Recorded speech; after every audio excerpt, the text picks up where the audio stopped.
Good morning, and you are welcome to the Amerat cricket ground here, Oman Cricket Turf 1, for this Game 7 of the Oman Pentangular series. Andrew Leonard is here for the first time this week. I'm just fresh off a flight from back in Ireland and delighted to be here for Ireland against Nepal, the clash of two of the big sides here this week. Ireland having won 2 from 3. And Nepal unbeaten thanks to Karen KC's ongoing heroics. Ireland have won the toss here this morning. Gary Wilson on quite the streak at the moment. He's made it 4-1 tosses this week. Paris Kadka calling incorrectly this morning. And we've 2 changes to both sides. I'll bring you those sides in a little bit just after this first over. But we're going to have spin to start up. Spin in the shape of Lalit Rajbanshi. And he'll be bowling to Paul Sterling, who'll be opening the innings with Kevin O'Brien.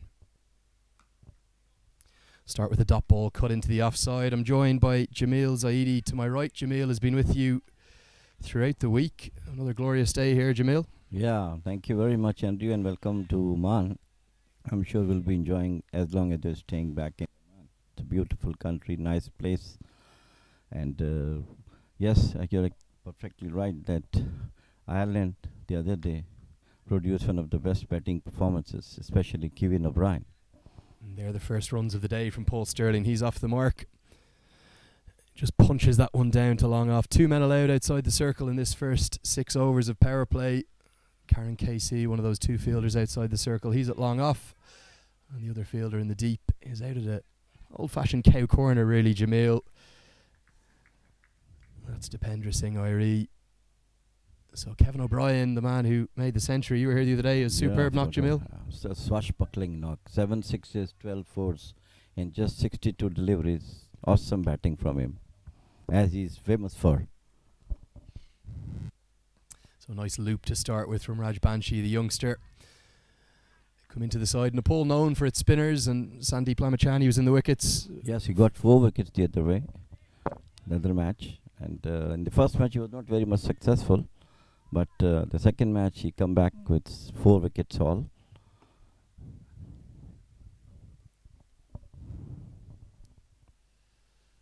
Push through, hit into the air, but there's no man at mid-off because Karen KC is outside the circle. So looked like it was a chance for half a second. Definitely came off the toe of Kevin O'Brien's bat. End result is a single. It was a half-hearted shot. I think he wanted to play it, push it, but took it full, and just the ball went into the air between the deep mid-off and the bowler. Not a chance, you can say, but of course, not a very good shot, of course. Yeah, O'Brien coming off that record innings of 124. The first Irishman, the 14th in history to make a century in all 3 international formats: Test cricket, ODI cricket and T20I cricket.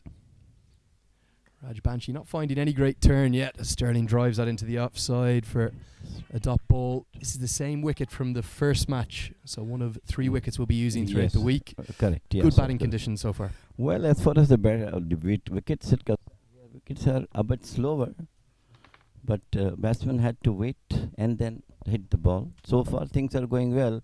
It is helping bowlers and batsmen both. Really good tight start from Rajbanshi. He finishes with just 2 runs coming from that over, and having lost the toss this morning, Paras Kadka is going to be happy with that. Let's take a look at the 2 starting 11s. 2 changes for both sides from their last matches. For Ireland, the 2 changes coming in the shape of Lorcan Tucker and Craig Young going out of the starting 11 with George Dockrell, the left-arm spinner, and big Boyd Rankin, the tallest fast bowler on show here this week, coming into the side. And what about Nepal? Well, 2 changes for them as well. Perhaps a little bit surprising to see Rohit Paudel and Pawan Saraf, who'd been opening the batting, go out of the starting 11 and into the side. Starting for them today, come in, I think it's Ishan Pandey coming into the 11, and Sandeep Jora as well. So going to be spin from both ends to start, and perhaps a little bit surprising for you that we'll see Sandeep Lamachani as well. He started the innings, so yeah, he did it the earlier match also. On the very first ball, he got a wicket. And the very first ball or first spell, he got a wicket. So I think he brought him back just to contain the onslaught from the Ireland batsman. He starts with an absolute beauty, almost a wicket from that first ball. I think the Nepalese fielders thought that might have been an outside edge. Yes, of course. Couldn't be held behind the stumps. That's Binod Bandari keeping wicket. And Paras Khadka there at first slip. Yes, he's the skipper of the team. And Lamichan, he just gave little air to this delivery, and once it bounced, just little turn, and it was completely beat by his spin. Shorter this time, cut into the deep. That's going to be the first boundary of the day from O'Brien. He picks up length so quickly off the spinners, rocks onto the back foot, punches it backward a square, and that's the first boundary of the day. So a good start for Kevin, though he quite a bit. But the moment he comes on the wicket, he starts hitting the ball the way it looks. He's batting from last 2-3 days. So much confident he is whenever he started innings. Yeah, it looks ominous indeed to start with from O'Brien. Yeah, okay. Good comeback from Lamachani and aggression to start. It's a 9:30 a.m. start here, local time. Glorious weather. Did have a little bit of rain earlier in the week. Did the Irish bring the rain to the desert? Yes. It was really a welcome rain for Oman, especially in the Muscat. It's very less rain during the season, you know. But that was a very unfamiliar and unexpected rain that we had last week. Change in the field. Long off comes into the circle into mid-off, and Lamachani pushes long on back. Goes slower and quicker, but strays down the leg side. I think that's one of his variations. Just coming out the front of the hand, skidding on with the arm, but correctly signalled wide. Two standing umpires today we have are Rahul Asher and Vinod Babu. And our third umpire, Hari Krishna, who'll be referring any of the run-outs. O'Brien looks for the slog sweep. There's a man out it. Long on. He puts his hand to the sky to block the sun. He takes the catch. O'Brien can't believe it. Lamachani does it again. His wicket-taking form continues. He's the leading wicket-taker in T20 international cricket this year. He can't stop taking wickets. He's got the big scalp of Kevin O'Brien. Of course, one of the most important wicket I think the Nepal has got it. The man who was really dangerous becoming in every in the coming matches.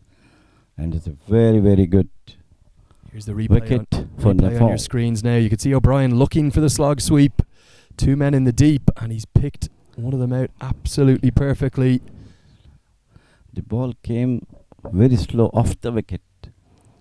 I think he was looking for a quicker one, but unfortunately the ball was a bit slower one, and it came straight to a fielder. He doesn't have to move a bit into the hands of deep square leg.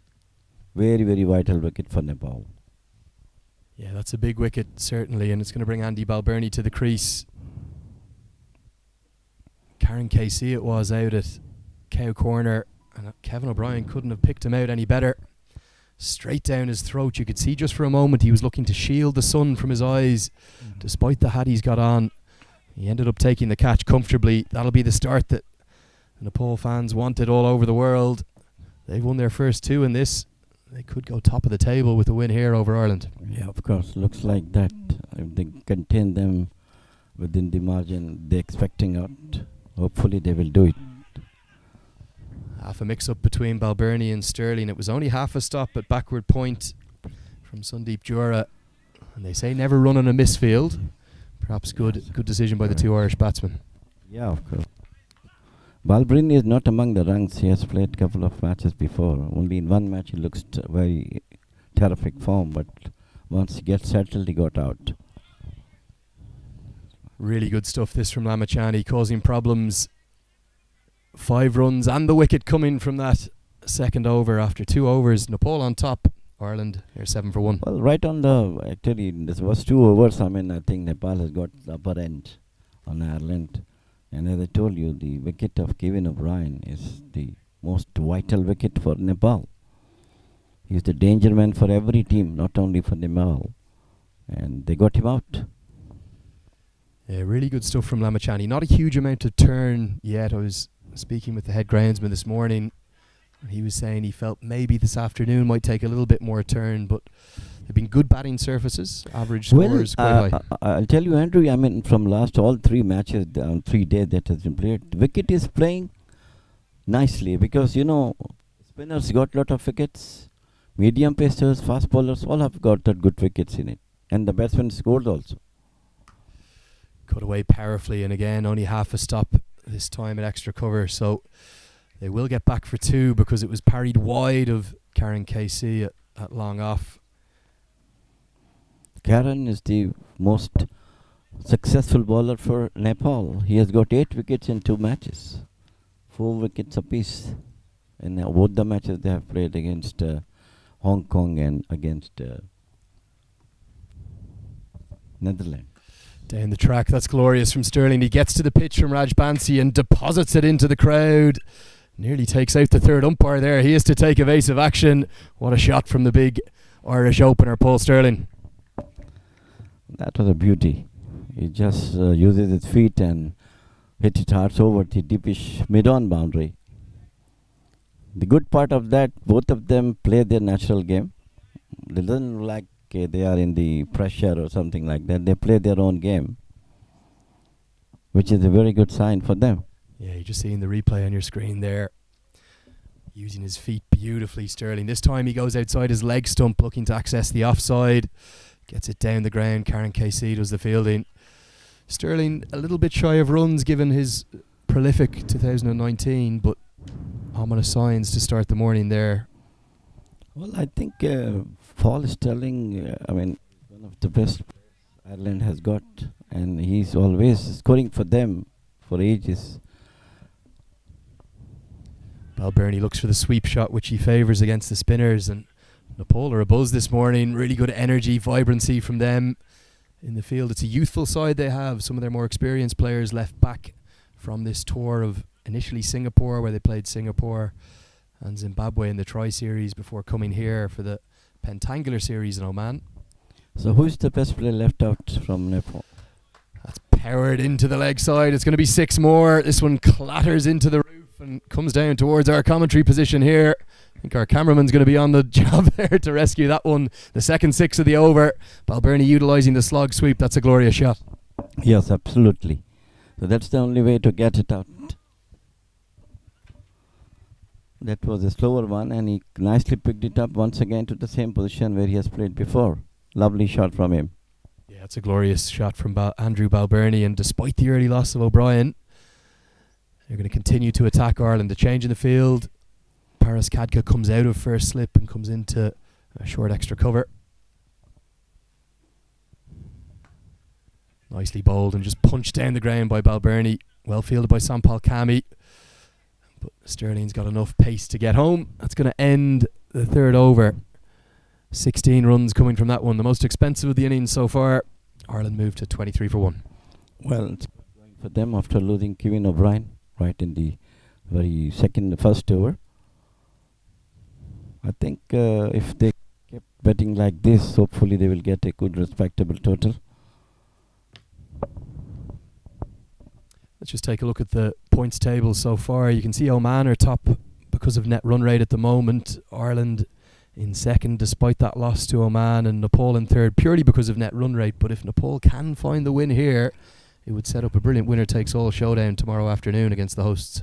Correct, absolutely right. And this is the only team which is, as of now, they are meeting with the Oman team. Both of team are unbeaten so far. And really Nepal, the last match they have played against Netherlands, it was a thriller. In the last over, 17 runs were required for Nepal to win in 6 balls. And this guy Karan has done that one in a very, very fine style. Yeah, so it's going to be a change in bowling. I think it's going to be, is it Sampal Kami coming into the attack here? In fact, it is Sampal Kami, yeah, with number 1 on his back. So we'll see Karen KC probably a little bit later on. So change in bowling. Just the one over for the leg spin of Sandeep Lamachani. Normally Karan coming in between the overs. But Sampal is the spearhead of their fast bowling attack. He's starting the innings from them. Yeah, and all Nepalese fans will be happy to see him back in national colours after some problems with injury. Getting up to good pace as well. Something that Nepal aren't renowned for, extreme fast bowling, more known for their spinners. Yes, of course. Good to see Sampal Kami bowling with good gas here. You know, this part of the world, especially our subcontinent, you will find better spinners, but from last couple of years things are changed a bit. All India, Pakistan, they have got beautiful, fiery fast bowlers in their sides. Beats him. That one just kept a little bit low. Really nicely bowled by Sampal Kami. Balbirnie didn't get forward. He didn't come back. And he ended up really playing a nothing shot. And his off stump is lucky to survive. Yeah, it went a bit away from the off stump. Back ball kept low. Actually, he wanted to ball. He was expecting the ball to come up, but it went very low.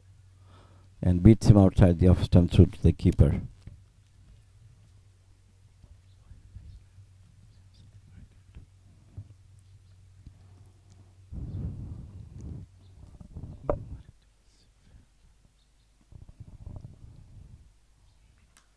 Cut into the deep. That's a glorious shot from Balbirnie. It was just back of a length. Not a huge amount of foot movement again, but as soon as it pierces the infield here, it's always going to be 4 runs. One of the shots of the morning from Andrew Balbirnie. Beautifully played onto the back foot. Just punched it out. Fiercely out point toward the point boundary for a lovely shot.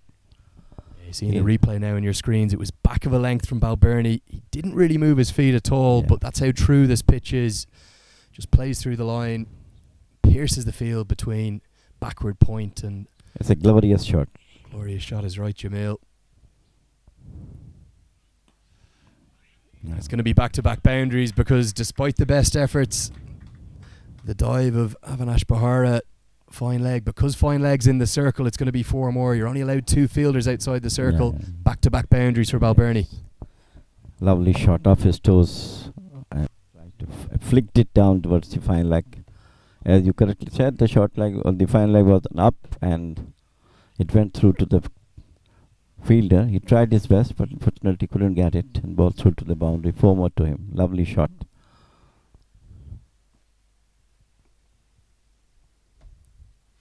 Looks for the bouncer. Balbirnie decides to leave that one alone. Going to finish with the dot. Some promise in that over from Kami, but 10 runs coming from it. Ireland just coming back into the ascendancy. 33 for 1 now after 4. Actually after losing Kevin O'Brien, they've come back quickly now. 33 for 1. They have 4 overs completed. And a very healthy run rate, 8.2. Let's take a look at those 2 playing 11s if you're just joining us for the first time today. 2 changes for both sides. Nepal unbeaten here, of course. And how their fans at home are going to be saying, why aren't we going to the T20 World Cup qualifier next week, coming into some form? But that's the Irish side on your screen. George Dockrell and Boyd Rankin coming into the side in place of Lorcan Tucker and Craig Young. No game for Barry McCarthy this week. He's had to be content to carry the drinks. And there's the Nepal team. 2 changes for them as well. Rohit Powdell and Pawan Saraf, perhaps a bit surprisingly, coming out of the side, but we're going to see Ishan Pandey and Sandeep Jura today. So another change in bowling, just the 2 overs for Lalit Singh Rajbanshi. He's being brought out of the attack. And we'll see the star man Sandeep Lamachani brought back into the attack. The Globetrotter plays his T20 franchise cricket all around the world. Paul looking for another wicket here. Yeah, of course. This is one of the best leg spinners we have in the world, like him, Rashid Khan of Afghanistan and Shadab of Pakistan as well. Sterling looks for the sweep, and that was a chance. It could have been a second wicket for Lamachani, but it's burst through the hands of Avinash Bahara. That is a drop catch. That is going to go down as a chance, and what a turning point in the game that is. Could have been, yes, if the coach had been taken. But it's a valiant effort by the fielder. Here comes the replay on your screens now. Sterling went outside the off stump, looked for the sweep shot. It came off the top edge, and realistically that should have been taken. Great effort by the fielder at short line. Like he really jumped up and big appeal here. Given not out. Looks like it's come off the pad of Sterling, looped up, and it has been successfully taken by Paris Kadka, but given not out. So not out for the LBW or the catch. The double appeal from Nepal, not successful. Well, nowadays, the people, especially the bowlers, try to take every possible, chance to get the wicket, whether it is got behind or stumping. Really nice bowling this from Sandeep Lamachani. He's not afraid to toss it up, get it outside the off stump. Yeah. That's 3 consecutive sweep shots from Sterling. The first one should have been taken, should have been a wicket. The next 2 creating chances. This is really good stuff from Lamachani. He's a very good bowler, very, very good bowler. Experienced playing cricket all around. Looks for the sweep shot again, and that's 3 consecutive deliveries where Sterling hasn't been able to make contact.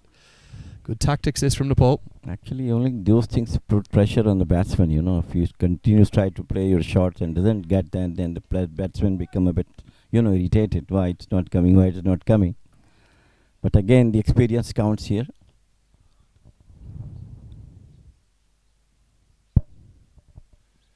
Looks for the sweep shot yet again. Remarkable stuff here. We've had 4 deliveries in the over. The first ball was a boundary 4, but the second, third and fourth delivery all missed sweep shots from Sterling. Pressure on the opener. 14 off 12 he is. Yeah. Gets that sweep away. That's what he was looking for the second, third and fourth deliveries. 5 consecutive sweep shots from Paul Sterling. 2 of them going for boundaries. 4 dot balls in the middle. He'll be happy enough with that, but perhaps a little bit of fortune for Paul Sterling there. I think Lamichane bowled very well. He was bowling with the variations in the last 4 deliveries which Paul Sterling tried to sweep. He was trying to change the pace, slower one, quicker one, but all outside the office stump. This is the one that you put it on the middle, and it was rightly stuck up to the square leg for 4. That's the first time he got the elevation that he was looking for compared to the other deliveries. So the end result is 8 runs from the over, but how easily it could have been another wicket for Sandeep Lamichane. Yeah. As I was saying, the leading wicket taker in T20 international cricket this year. And ironically, he dismissed the leading run scorer in T20 international cricket to start the day. That's Kevin O'Brien. He's been in sparkling form for Ireland at the top of the order, but he couldn't repeat his heroics after that 100 against Hong Kong today. So it's the former Middlesex pairing of Paul Sterling and Andy Balbirnie. You're going to be facing up to another one of the star men from Nepal, because we are going to see Karen KC for the final over the power play. Yeah, as I told you earlier, it comes in the middle of the overs, and every time it comes, he's making an impact. Either got a wicket and kept the batsman quiet with his ledging length and 9. What about his batting as well? Oh, he did that match. He was a man of match in the match against the Hong Kong. So Karen KC coming into the attack from the Muscat end and immediately finds the block hole. Sterling and Balbirnie really enjoy batting together. Former housemates, of course. They used to live together in London when they played for Middlesex. Both Paul Sterling and Balbirnie back in Ireland now, with the decision that Irish players can no longer play in county cricket unless they're overseas. So Paul Sterling declared for Ireland, and decided he had the path to decide, was it going to be Middlesex or was it going to be Ireland? And all Irish fans rejoiced in September when he made that decision. Balbirnie gets the short ball straight away in the hook shot. That's going to be 1 bounce 4. Picks Beautiful up length so well. 4 more runs to Ireland. Great timing from Balbirnie. Right onto the back foot, cracks it past square leg for 4. Beautiful shot. I was just mentioning about Karen Casey in the match against Netherlands. He is the man of the match. In the last over, they required 17 runs, Nepal. And this guy hit 1-6 on the very first ball, then dot, then a boundary, then again dot, a boundary, a 6, and on the last ball he took a single. Half an appeal from Karen KC as it thuds into the inner thigh pad of Balbirnie. They're going to run through and be correctly signalled as a leg by the standing umpire.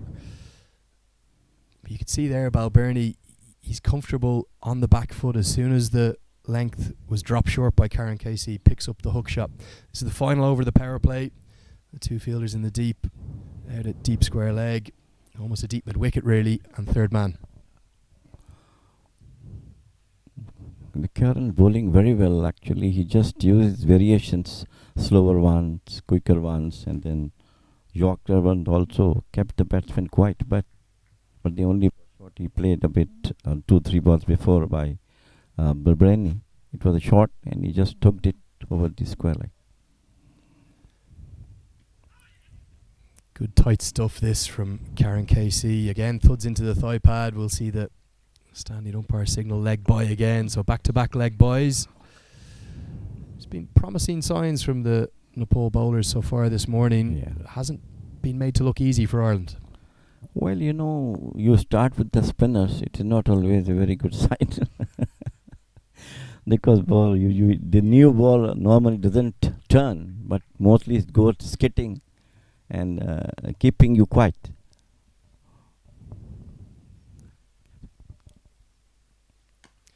Balbirnie looks for the on drive, but can't beat Lalit Singh Rajbanshi there at mid-wicket.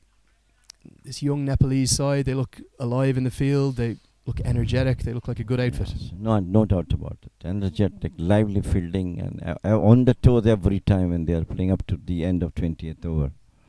And they're so well led by their captain Paras Kadka, and he's just brought about a change in the field. Third man comes up into the circle, and the skipper himself will go back to long off. So long off and deep mid-wicket out. Kushal Malla on as a sub-fielder. I'm just going to find out who that's for. Balbirnie punches that one into the offside. You were saying he's been a little bit short of runs this week, Balbirnie, but he's a class act. Of Irish course, number no 3. doubt. He started very well on the previous innings. But in the middle of the innings, sometimes, he bit a bit slower and then got out. As far as this skipper of Nepal team is concerned, Paras Kadka, he is the longest serving captain of Nepal. And he has a lot of credit to his himself, playing lot of gym of innings. Recently scored a century in, I think, Singapore. He's a very, very good all-rounder. Very, very useful bowler, mixing up his deliveries with spin and medium pacers. Just got into the attack now. Just a change of gloves there. Shane Getgate, one of Ireland's substitutes, running on new gloves. It is quite humid here. And we're about 15 minutes outside of downtown Muscat in Oman. It's warm, the thermometer pushing up towards around 30 degrees already, despite the fact it's just around 10 a.m. local time. And speaking of Paras Kadka, he's going to bring himself on to bowl. We've seen him bowl medium pace back in the day, but he mixes his deliveries, spin, bowl his off breaks. Yeah, he's a very useful bowler, and I got wickets times whenever sometimes they are looking for wickets. He's trying to do it, and normally he's successful in that. He's going to operate around the wicket to Paul Sterling from the end at which we're commentating, which we're calling the Al Amerat end today. Wendell LeBroy, the match referee today. Our 3 umpires, all locals from Oman Cricket, Raul Asher and Vinod Babu are standing. Harry Krishna, the 3rd umpire. Sterling heaves that one into the leg side. There is a man out there, but it's going to soar over his head into the trees. What a shot that is from the big Irish opener. Just for a minute, deep square leg, thought he was in action, but it sailed over his head for 6. It's far away from that field. It went very high, up and there, over the mid-wicket boundary for 6. It's a long 6. Yeah, here's the replay on your screens now, and as you can see, it soars miles over the head of deep square leg. Kushal Malla, that is out there at deep square leg. He's on as a sub-fielder. Yeah. I'm just trying to find out who he's on for. Sandeep Lamachani's just briefly off. Dragged down by Paras Kadka. Not a good delivery. Cut away by Sterling. Back-to-back boundaries. Yeah, it was a short of the length, and he had all the time in the world to play. It smashes past gully and 0.4 runs. Today, Paul, I think, is taking cue from Kevin O'Brien, what he did last match against Hong Kong. Well, this is the double threat that Ireland have at the top of the innings now, with O'Brien having moved up to open the batting with Paul Sterling. Really clever batting from Sterling. He's gone 6-4 and just happy to clip that one into the leg side for a single. Lovely batting was part of Paul. He's playing superbly, and of course he should have been there, being more responsible among the two at the moment, because this match is also very critical for Ireland as well as Nepal also. Yeah, whichever side wins this morning will go top of the table in this Pentangular series, which for 4 of the 5 sides anyway, they are all building up to the T20 World Cup qualifiers next month. It is a great opportunity for all the teams playing in this Pentangular cricket tournament, because the qualifier is just 2 weeks away from it, and they have... When I said next month, of course, I meant next week. Very soon coming up. We'll have 14 sides battling it out for 6 places. That's going to end the 7th over. And Ireland move to 59 for 1. That's a very good total. Looking good. So, Jameel, I'll bid farewell to you for the moment. We've got our first guest commentator coming into the commentary box now.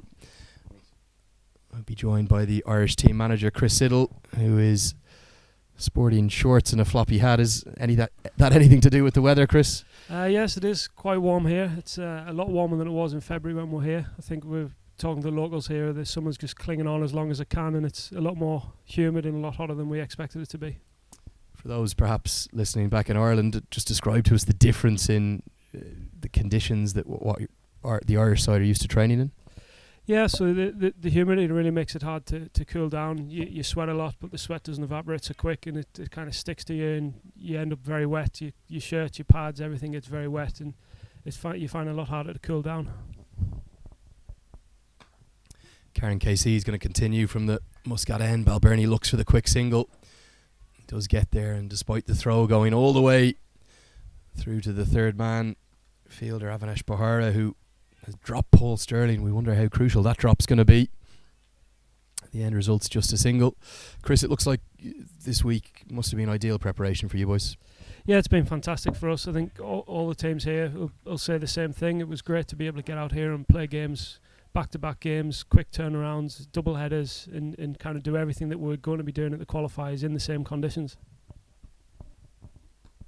Slower ball from Karen KC onto the hip of Paul Sterling. Happy to just work that for a single. How difficult has it been? 4 games in 5 days in this heat? Yeah, the 3 games in 3 days was very tough. Particularly we played an afternoon game and then we're straight back for a 9:30 start the next morning, which is very tough on guys. You don't have time to really recover properly in the way that you'd like to. So, but it's been a great test for guys, and some guys have had to really stand up, work hard, and make sure they're doing the right things to keep themselves in the best position to play. Balbirnie comes down the track, gets to the pitch of that, and with mid-off in the circle, as soon as you beat the infield here, it's always going to be 4 runs. Really good batting from Balbirnie. These two starting to tick now. Balbirnie moves to 27. We'll take a look at the replay on your screen. Karen KC, not extreme pace, so as soon as Balbirnie got to the pitch of that and found the elevation he needed over mid-off, it was always going to be 4. The standard of cricket looks to have been quite good this week as well. You've been pleased? Yeah, it's been very good. We've played very well. We've probably tried a few things that we wanted to try out in the heat. Lots of bowling changes, lots of things that maybe we wouldn't do in the qualifiers. We've had a chance to try out here. Another slower ball from Balbirnie. Looks for the sweep shot, and rather acrobatic piece of fielding from Avanesh Bahara. He ends up almost doing the splits, but crucially finds the stop. And he'll be wanting to make amends after dropping Paul Sterling earlier off Sandeep Lamachani. I think it's also shown this week as well how tight these qualifiers are going to be. I think the Ducks should maybe be a little disappointed how they performed this week, but they've had a few guys come in who didn't play in the Tri-Series in Malahide. It's going to be such a competitive group for both teams, or both groups. Sterling just runs that one off the face. There's going to be work for the subfielder, Kushal Malla, who gets the throw in and prevents it to just a single. The format that you have coming up in the qualifiers, 2 groups of 7, looks like you definitely need to win 5. You might need to win all 6 to top the group and gain automatic qualification. Yeah, I think you have to go into that group expecting the need to win all 6. It's I think people might argue we might have a slightly better group with the way Hong Kong have kind of looked. They're maybe a little weaker than we'd expected them to be with the players they've lost, but we're definitely going in there and expecting and hoping to win all 6 games. Cut away by Balbirnie, backward at point Kushal Malla. That's an outstanding stop from him. One-handed, just drags it in inches from the rope, and he saves 2 runs. The subfielder doing his job there. That's with his weaker hand as well. Gets his right hand out. Outstanding piece of fielding. Umpire's just checking with him, and in fact it's been given as a 4, so really good honesty from Kushal Malla. You can see the replay on your screen here. Yeah, it did just make contact with the rope. Yeah, it's a very difficult place to get away with something like that when you're right in front of the Irish dressing room, so it was very good that he was honest about that. Yeah, I think a few of the Irish boys on the side were maybe indicating boundary 4, were they? I think he was maybe pressured into that one a little. A good spirit of cricket from Kushal Malla right down in the rope, but it was an outstanding effort. Going to have a change in bowling because it's just going to be the solitary over from the skipper, Paris Kadke. He's going to go back to the left arm spin of Lalit Singh Rajbanshi. We've seen spin play its part this week, but the wicket's perhaps not turning as much as you might have expected here in the Middle East. Yeah, I think it maybe turns a little bit more in the morning and then flattens out a little bit and doesn't turn as much in the afternoon. So it's probably a good challenge for us, a good test for us to bat first here and face some of their spin attack and really challenge ourselves before getting into the UAE. Punched into the offside by Sterling, just going to be a single. The conditions that you'll experience, I think it's Abu Dhabi you go to first. Would you be expecting quite similar? Yeah, we're probably very similar. pitch at Abu Dhabi is usually very good, be very similar to this pitch.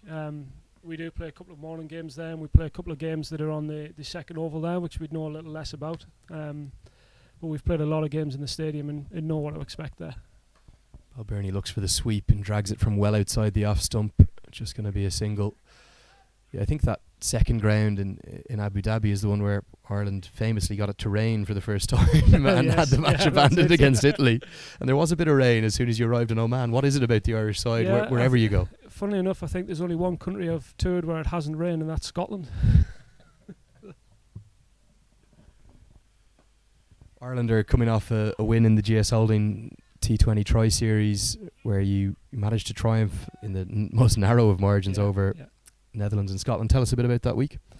Yeah, I mean, that was a great week. Obviously, it came together very late after the Euroslam was kind of postponed at the last minute, and it was fantastic for all three boards, and Cricket Ireland in particular being able to get that on and get some competitive cricket for everyone.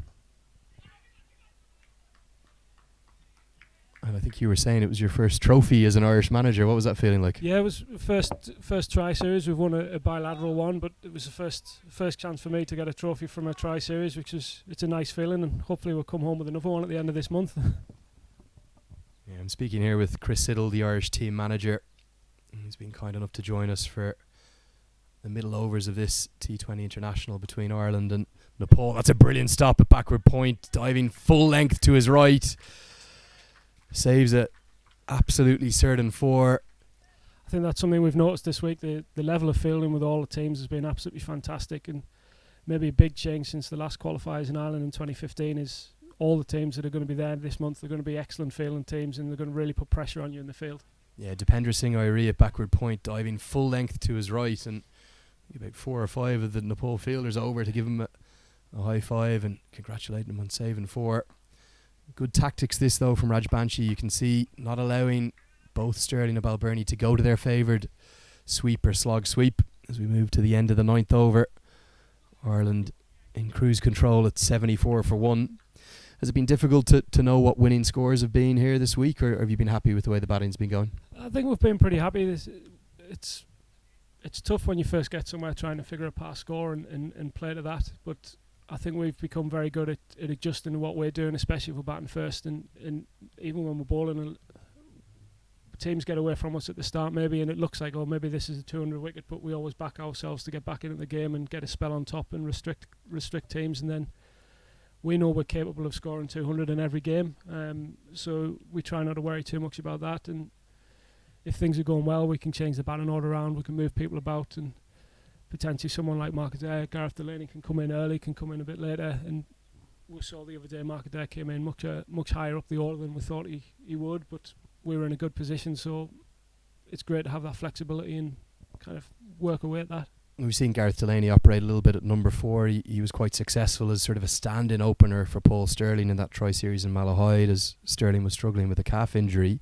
But is that something you'll continue to see? You think you'll see a flexibility with the Irish order throughout the qualifiers? Yeah, I think so. I think you have to be in 2020. You're going to get games where it's a bit of a dogfight and you might be chasing 120 and lose a couple of early wickets, and you need someone to potentially go in there and score a run of ball or just shy of that and really stabilise things. And there's going to be times where you're 120 for 1 after 15 overs and you want someone like Gareth or Markadere to go in and absolutely smash it into the offside. I think you were just about to say, do something like that. Paul Sterling's done it right on cue for Chris Siddle, because it was absolutely in the slot from the change of bowling. Avanesh Bahara has come into the attack renowned for his slingy Yorkers. He's found the slot though, and Paul Sterling has smashed that away. Here comes the replay. Powerfully hit into the offside. Really impressive from Sterling. And after the boundary for misfield from Binod Bandari with the gloves. So the first bye of the day signalled. Bahara wouldn't have been someone you'd have seen a lot of, but a slightly different action, a bit Malinga-esque. Yeah, it is. Little slingy. It's pictures like this, it can, especially if you get a little cross seam on it, it can really skid on and take you by surprise. Just getting a big smile from Sandeep Lamachani down at third man as he's back onto the pitch. Just off for 3 or 4 overs. Slower ball from Avanesh Bahara, punched down the ground nicely by Balbirnie for a single. These two really seem to enjoy batting together, Chris. They do, yeah. I think I think it's hard not to enjoy batting with someone like Paul Sterling or like Andrew Balbirnie. So I think they both feel the same way about Kevin as well. So it's great to have three guys at the top that really enjoy batting with each other, really understand each other, and can. It's sort of been visible in the last 18 months since the top order's been these three. Fortune for Sterling. He finds the outside edge, and although Lamachani's quick, he can't get around to cut that one off. It's going to be a boundary 4. Not exactly where Sterling was looking to go, but the outside edge with no slip in place.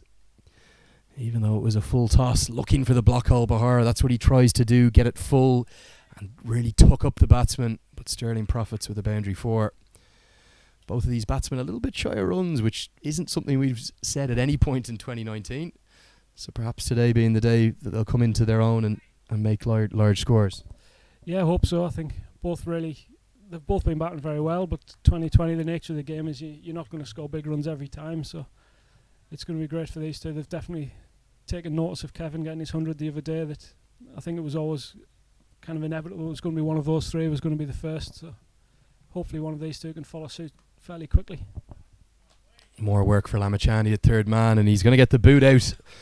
Das Boot. He's a young man, but he's fielded it like a veteran. And Courtney Walsh or Curtly Ambrose, notorious for that back in the day. But Lamachani gets the foot out, and the fancy footwork saves the 4, but can't prevent the 2.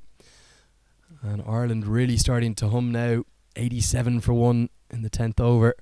Clever bit of work from Lamachani, perhaps noting he was in front of the Irish side there in front of him. He's just heard you mention that bit of elderly fielding there and just had a little giggle over towards you there. You do wonder he's just had a couple of overs off the field. Maybe if he's got a little niggle or something's a little sore, maybe it was a deliberate effort to not dive just in case. Let's take a look at the bowling figures as we reach the halfway point of the innings. Ireland 87 for 1 after 10 overs. Lalit Rajbanshi opened up with his spin twin Sandeep Lamachani. We've seen the seam bowling of Sampal Kami, Karen KC and Avanesh Bohara as well. Just a solitary over for Paris Kadka, but the Nepal captain is going to continue to ring the changes. He's going to go back to Sampal Kami, who was a little unfortunate. I thought his first over was really sharp and impressive, but 10 runs came from it. Ireland will be looking, perhaps, Chris, to get up towards 180, 190 from the position they're in now. Yeah, I think if you get a good start, you always got to look towards 200, and really that's becoming the standard target now for most teams. If you're on a good wicket, if you're not scoring near 200, then you're probably going to struggle in the game a little bit. So it's always nice to have that as a target, and obviously the way things are going, you keep wickets in hand and you've got plenty of wickets the last 6-7 overs. It's definitely something that's doable. Yeah, Sampal Kami is going to come back in. He's a change of end as well. He'll come in from the Amerat end near our commentary position here. The Oman Cricket Academy, wonderful facilities. Really good running between Sterling and Balbirnie. They get back for 2.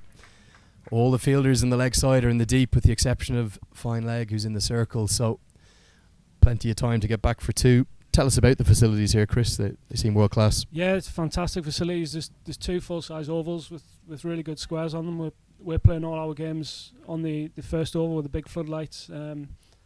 We do most of the practice on the second oval out in the middle, and then the huge net area, huge indoor school here as well. So it's a real fantastic facility that's being built here. Good pace from Kami, quickest of the bowlers on show so far today. Sterling just punches that one down the ground for a single. The throw comes in, hits middle stump, but no damage done. You will play some matches in the UAE under floodlights. How will you prepare for those? You'll get some training sessions in? Yeah, so we've got a training session. I think our second or third training sessions under lights while we're there. It's really important because we do have a couple of young guys who've maybe not experienced that before, and it's getting out there, and fielding's the real big thing, getting out and hitting high catches, going in and out of the lights, and really adjusting to that and the different colour of the sky and things. That's the real important part. Short ball, that's on the hook shot. It's come off the top edge. The extra pace has caused this chance, and it's put down. The second drop catch of the innings. There's a little bit of confusion from the fielders running in and those running round, and it ends up that for the second time today, Avanesh Bohara has put down the catch. This one a much more difficult one than the first chance he dropped off Lamachani. He did get there. I'm not sure he got his hands to it, but Sterling survives again. Yeah, it's always very difficult, those ones, when it's up in the air and it's up there for so long and you know there's other fielders running towards you. It's sometimes difficult to to fully commit to it.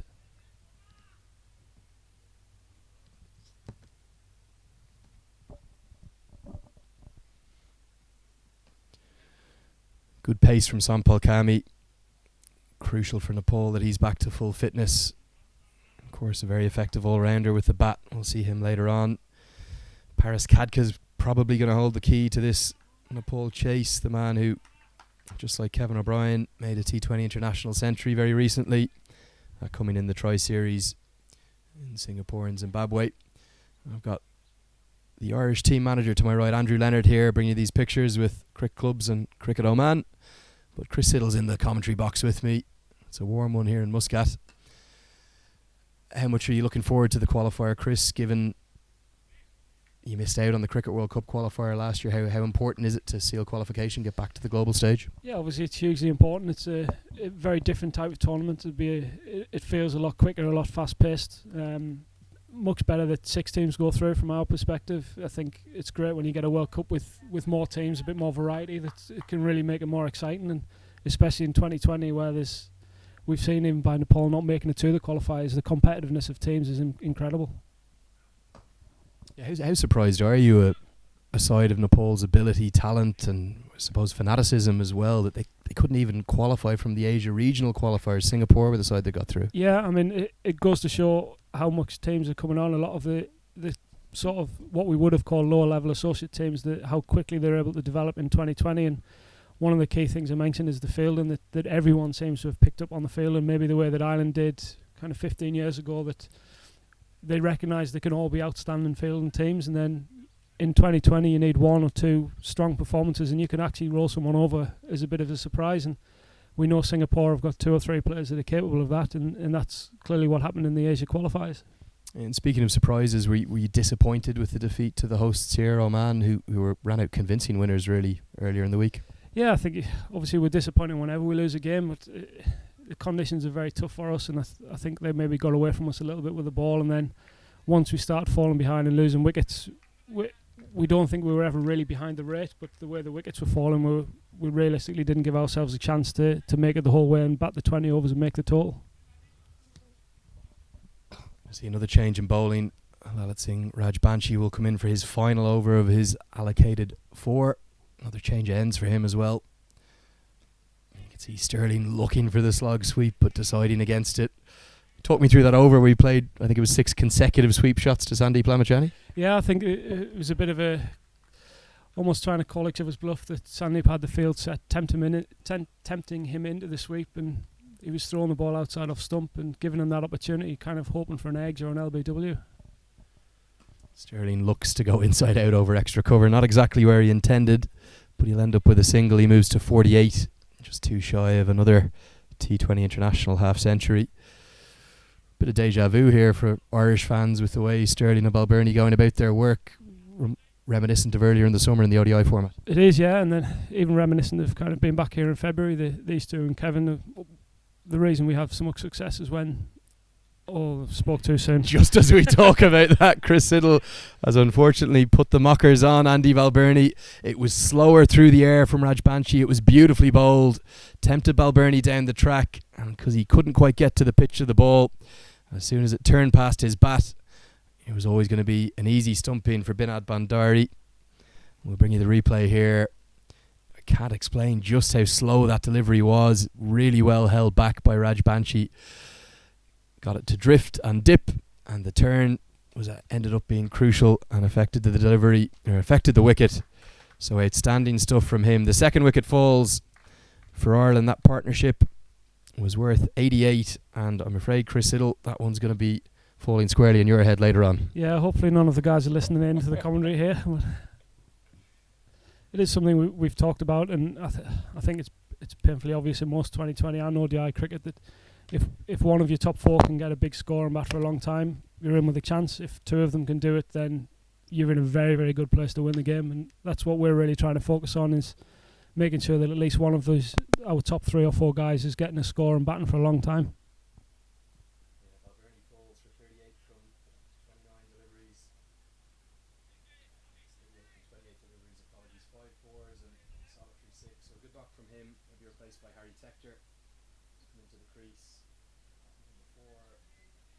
Tector's had a really sensational start to his international career. Yeah, it's been fantastic for him. I think something that was really important was the Wolves tour in Sri Lanka in January, and then he was part of our tour both here and in India to play Afghanistan. And he, as much as he didn't get a game, I think that experience really did him very well. He went back in the summer, performed well, and got into the team, and it's been fantastic ever since he got his debut. Tector comes into first slip, and Tector showing that his levels of confidence are high because he uses his feet immediately, powers that one down the ground for a single. Not afraid of the fact that Balbirnie had just got out in the very same way, showing off a few of his golf skills that the boys have been on the courses here once in Oman already. Yeah, they've got a little competition going for this month. The Northern Knights are playing Leinster Lightning in the golf, so they'll probably get 3 or 4 rounds in during this month. And Bit of a Ryder Cup format, is it? it is, yeah. They played an interesting one yesterday where the Knights played together and the Lightning played together, and they kind of faced off each other blind without knowing each other's scores until they got to the 18th green. So it was Were they honest enough with the scores, though? That's Well, the big question. I hope so. Slower again from Raj Banshee. Really brave bowling from the youngster. Big appeal. And the umpire is going to go to the third umpire. So this is part of the technology that we've seen installed here. An outstanding piece of fielding.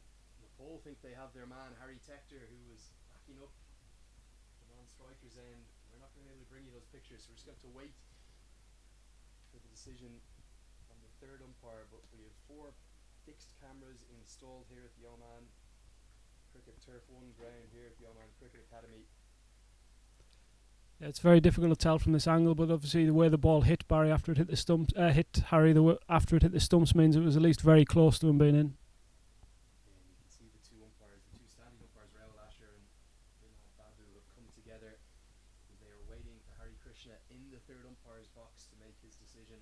This is the first time this technology has been used in non-fully televised T20 international, so really good innovation from the Oman Cricket Board here. Harry Tector is going to have his heart in his mouth at the moment. He's Out. gone. Outstanding piece of fielding. You can often tell from the reaction from the fielders, and Harry Tector is going to have to go for just one from one delivery. It was a one-handed pickup and a direct hit from extra cover. Sterling never looked for the single, but because Tector was backing up so far, he ends up losing his wicket. Yeah, once again, just that fielding, outstanding bit of work that's bought them a wicket.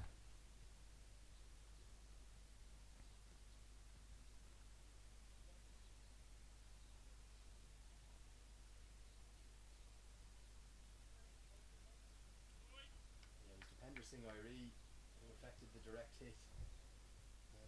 2 overs before, he had got a full-length dive in to his right and saved the boundary 4. He's an outstanding fielder, low centre of gravity, quick to the ball, one-handed pickup, run down the stumps, and the light for Nepal because 1 wicket has brought another for them. As soon as they broke that partnership with Sterling and Balbirnie, followed up with a run out. So Gary Wilson into the crease now at number 5. Cut away by Paul Sterling, fielded by Sandeep Lamakhani. So a really good over from Lalit Singh Rajbanshi. He's going to finish with 1 for 23 from his 4 overs. The left arm spinner who burst onto the scene in the Everest Premier League 2018.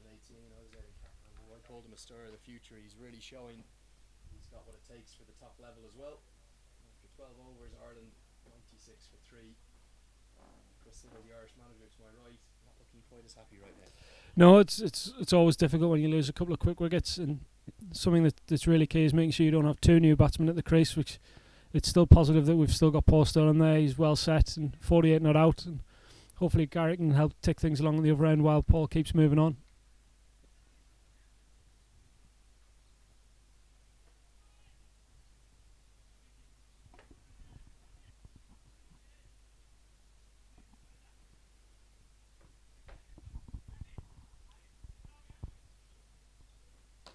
Just checking that we have all our audio correct. I think the excitement of the 2 wickets has maybe put a bit of those down, but we'll just get that check. Sampal Kami is going to continue from the Al Amerat end.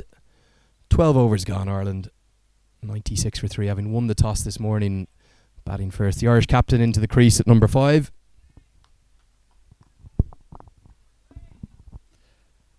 Yeah, it's a great start for Ireland, and just those 2 wickets just hopefully don't peg things back too much. But Nepal definitely look like they've got a bit more buzz in the field.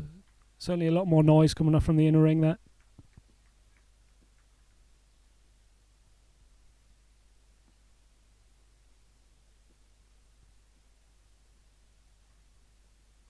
Short ball.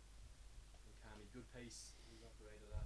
Put away by Gary Wilson. Just going to be a single. Tell us a little bit about the plans coming up, Chris. You fly into Abu Dhabi on Friday?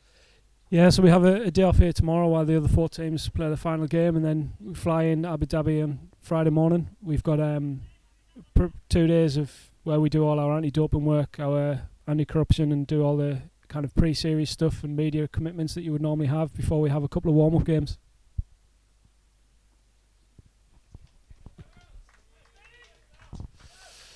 So that's going to be 50 for Paul Stirling.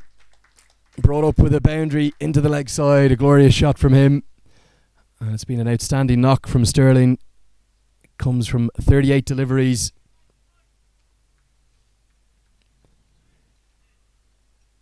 And after a calf injury that held up Stirling's progress a little, and he missed the full triangular series in Dublin, he's back with a bang. 52 coming off 38 deliveries, 6 4s and 2 6s. How crucial is Paul Stirling to this Irish side, Chris? Oh, well, it's like I said, really the whole top 3 are crucial to us, in that if one of them's getting runs, then we're going to be in a very good place. And Kevin did it for us the other day, and Paul looks like he's doing it today for us. If he kicks on here and gets 80, 90 or hopefully even 100, then we're going to be in an outstanding position to win this game. Yeah, apologies for those audio issues. Apparently Chris Siddle you could hear fine, but you could only hear me in the background. We are back now. And Cammy's got the short ball out. Paul Stirling ducks underneath. It's a glorious setting here in about 15 minutes outside of Muscat. Have the squad enjoyed their time here in Oman? Yeah, it's a great place to be. I think the grounds are fantastic. You can see the mountains all around. It's maybe a little bit warmer here than it is in downtown Muscat because it's away from the sea. But it's a real nice place. It's real friendly. It's kind of similar feel to Dubai, but a little smaller, a little less rushed, a little quieter. So they've still got the big malls you can walk around and air conditioning and kind of have some nice food. And some of the guys have enjoyed the golf and a bit of something for everyone here, which is great.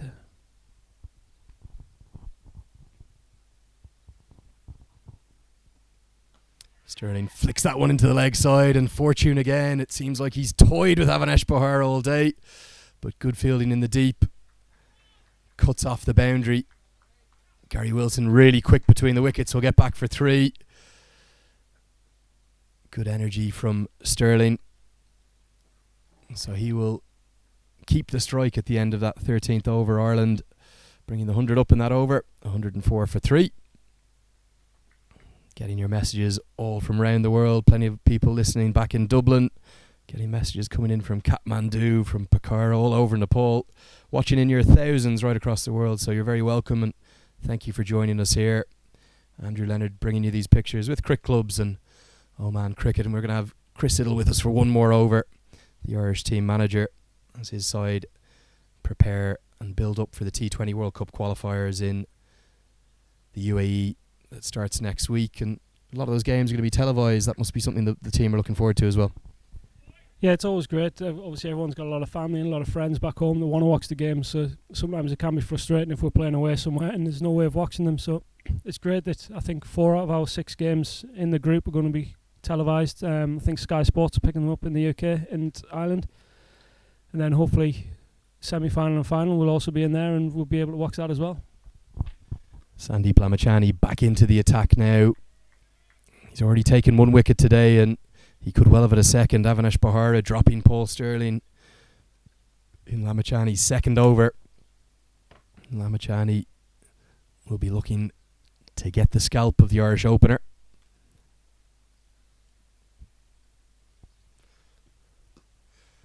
Shorter delivery, punched down the ground into the leg side, and you can hear Chris Siddle laughing in the background. All the messages coming in. because of those audio issues. Glad to know that everyone's listening back home in Ireland. Yeah, it's a little worrying to see some of the messages that I should maybe give up the mic that's working and give it to you, but no, it's always great to know that there's people back home have the chance to watch, and we know we have a lot of support, and it's great to have that support. And yeah, people watching in there now, tens of thousands from right around the world. The fanaticism we see, particularly for the Nepal side, is possibly second to none really in world cricket. And they love Sandeep Lamachani bowling his leg spin, and he's just finding some turn now as well. Wilson was looking for the paddle sweep and ended up leaving it really through to the keeper. Good captaincy from Paras Khadka, slip in place as well himself. yeah, I just think that got a little bit of grip and bounce, and probably a wise move to just make sure he didn't get anything on it with the slip in place there. I think without the slip he maybe would have tried to angle it down that side rather than pull out of the shot completely.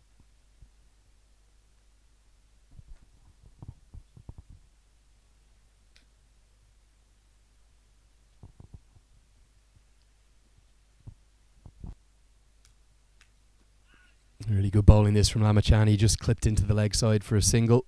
Chris, can I ask you a little bit about your schedule for the T20 World Cup qualifiers? As you said, you will be taking on the hosts of the UAE, but you'll also be coming up against Oman, who beat you here. But you'll start off with the challenge of Hong Kong, who have a man you'll know pretty well in their head coach, Trent Johnson. Yeah, I think that the key is that Trent will know us very well as well, and as much as we got the better of them here, I know they've had a few changes in their squad, and since Trent's came in, and they're going to be working very hard to make sure they hit the ground running there.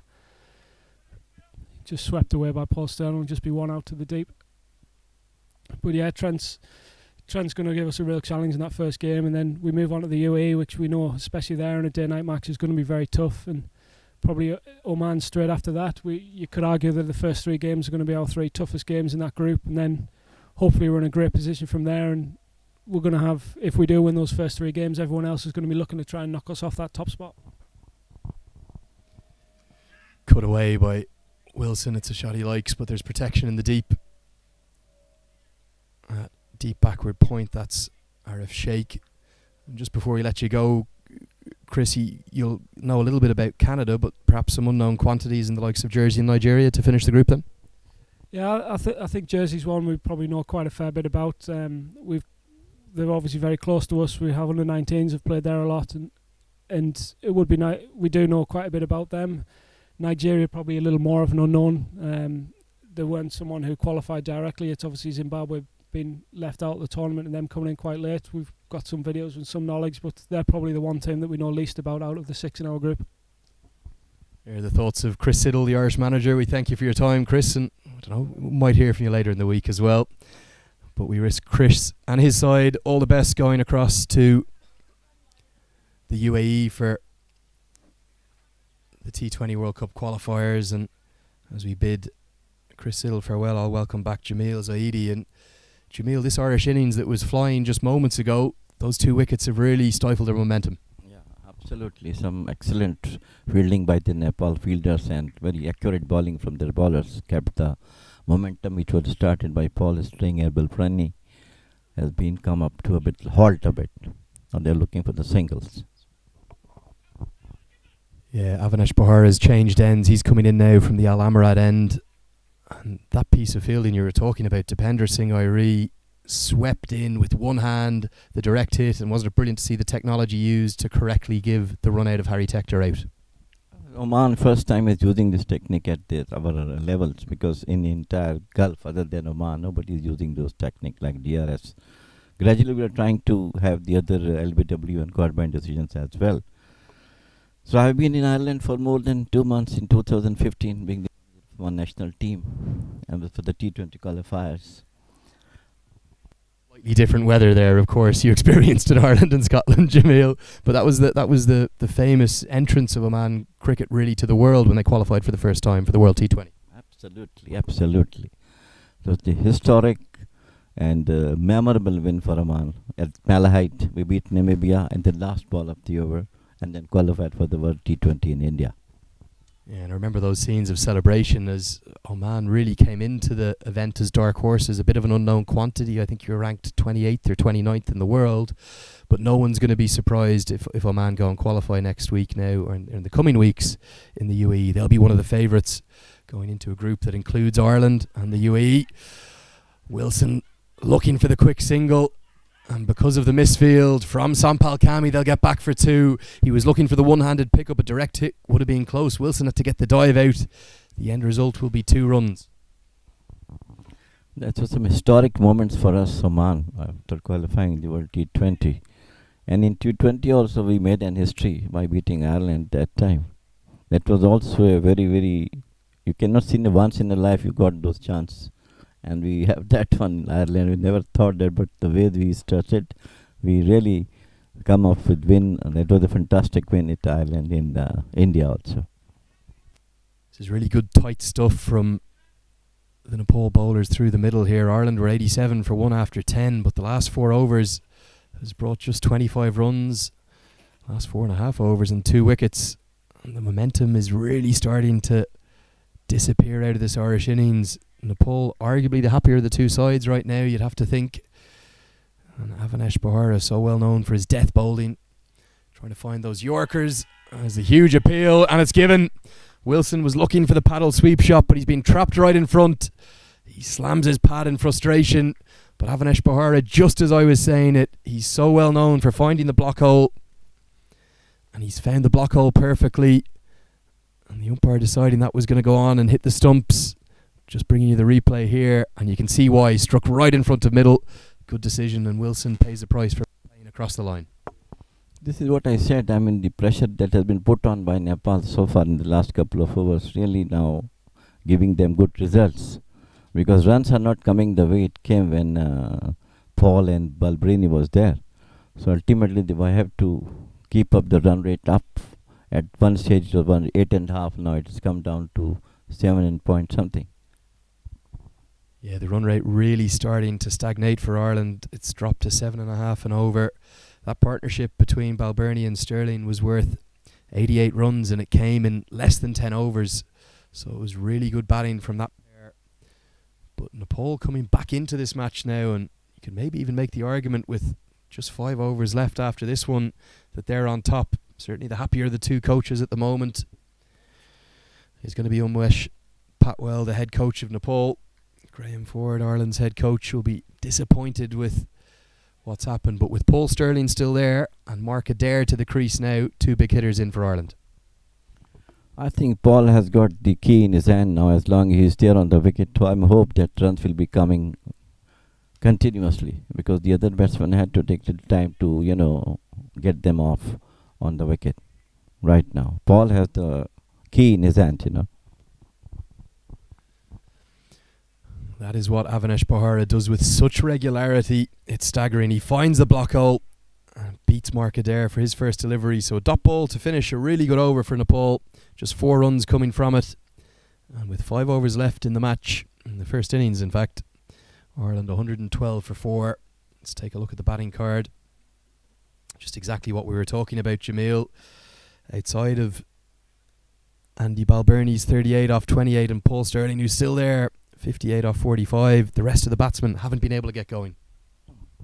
As I said you that Paul has to be there till the end of 20th over. That will make an healthy, run score for Ireland, because he is the one who is now seeing the ball well, playing his shots.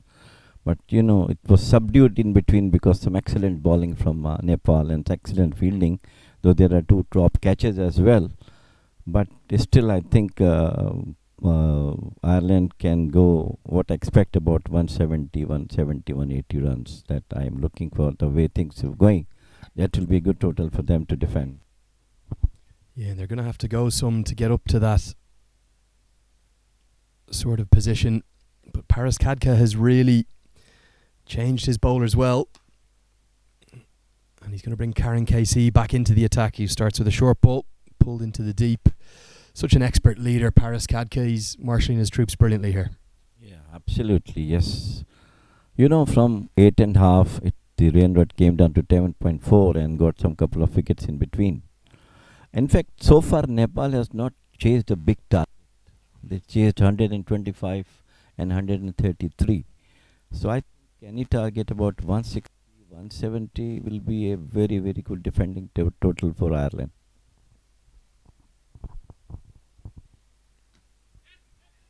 Comes off the inside edge, going to be half a chance, a direct hit, big appeal, and I think we're going to see another one being referred up to the third umpire. We are indeed. So this brilliant technology that Oman Cricket have installed here, but Mark Adair's given up the ghost. He thinks he's out. He's already walking off, but we're going to have to wait for the third umpire. That's Hari Krishna in the box, who'll get the footage from the side angles.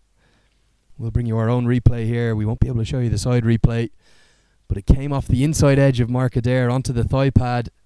I just wonder, was it Dipendra Singh Airi yet again? In fact, no, it wasn't. It was Karen KC who sprinted around, and from that evidence, to me, it looks like Mark Adair is going to have to go. The second run out of the innings, brilliant from Nepal. Of course, as I told you, they really come up from the last couple of 5-6 overs, not letting the batsmen to go for the runs, and some excellent fielding earlier. There was a brilliant run out of Balbrini, and now once again another brilliant wicket for them. Really put pressure on Ireland. Yeah, and Mark Adair just had to hold, as you could see on your pictures, on the edge of the rope. He was certain he was out. You often know as a batsman whether you're caught short or not. But this remarkable resurgence from Nepal continues, because Ireland are collapsing in a heap here, really. Moments ago, Ireland were 95 for 1. And they've lost 4 wickets for just 18 runs. Absolutely outstanding stuff as Barry McCarthy runs on. A fresh set of gloves to Paul Stirling. And the whole time Paul Stirling has just been sitting and watching from the far end as the carnage has played out. So Mark Adair's stay at the crease. Another short one. Gareth Delaney now to the wicket. He's going to come in at number 7. But Nepal captain Paris Khadka, he's putting on an absolute masterclass here of captaincy. He's rotated his bowlers brilliantly. And this less fancied Nepal side, the only side here who aren't going to be at the T20 World Cup qualifier. They're on top. Stirling heaves that one into the deep. Could this be another wicket? It will be. Stirling's going to fall for 59. Karen KC is absolutely delighted, and the Nepalese fans who have come in for this early start here on a Monday, they follow their side all around the world, are delighted. Yet another wicket. Ireland have now lost 4 wickets for 18 runs. 5 wickets for 18 runs. It was a short ball from Karen KC, heaved into the leg side, but he could only pick out the fielder who's out at Cow Corner, who takes a good catch. Stirling's gone for 59. Nepal right on top. Yeah, absolutely. And I tell you one thing, Andrew, that during the match against Oman, Ireland started brilliantly in the first couple of overs. Kevin and Balbrini, they did a Paul Stirling, and after scoring about 9 runs an over, in the next 4-5 overs, they lost about 5-6 wickets. Today it has come. It's a unfamiliar collapse, looks like to be. Just goes to show as well, pressure, T20 cricket and momentum. So Paul Stirling falls for 59 off 47 deliveries, 6 4s and 2 6s. And what does that mean for this points table? We're just going to give you a quick look at that, because remember, the winner this morning will go to the top of the table. Perhaps only for a short period. Oman will play the Netherlands this afternoon. They'll be looking to get back on top of the table themselves. But if Nepal can win here, they will move to 6 points. And they'll make it a perfect 3 from 3 this week. And who would have predicted that? They're the only one of the 5 sides here not at the T20 World Cup qualifier. But the underdogs coming into this week, showing why they're a side to be feared, even against the test nation that is Ireland. Simi Singh, the new man to the crease, he's at number 8 for Ireland. Very fine batsman as well. Perhaps hasn't got the weight of runs that he would have liked for Ireland. But Karen KC finding his first wicket with the ball to go alongside that run out. Those 2 wickets falling off back-to-back deliveries. Nepal right on top. Are they going to win this game? Well, you know, in cricket, you cannot say anything to the last ball being bowled. There's still 4 or 5 or 4.2 hours to go, and if I believe if they scored about 150 or more, that will be a very fighting total for them to defend. They have got a very good lively pace attack with Rankin there and some other players. So I hope that 150 is a very, very good title to defend. And of course, Nepal probably better known for their bowling stars as opposed to their their batsmen, with the exception of Paris Kadka, of course. But they're going to have to lean upon the likes of Dipendra Singh Airi, Ishan Pandey as well, coming into the side today. Remember, Rohit Paudel and Pawan Saraf both out of the team. This youthful Nepal lineup. Lots of men born in the 2000s and our date of births in front of us here. But they'll fancy that chase of around 140, 150. And Ireland still have a way to go to get up to 140 or 150. Gareth Delaney, he's on none. Simi Singh on one. Delaney will get off the mark with a nice shot through the offside. He should get back for two. Will do. Good backing up as well. Nepal have been really a buzz in the field. 2 wickets in that over. 4 runs coming from it. After 16, Ireland remarkably, they're 116 for 6.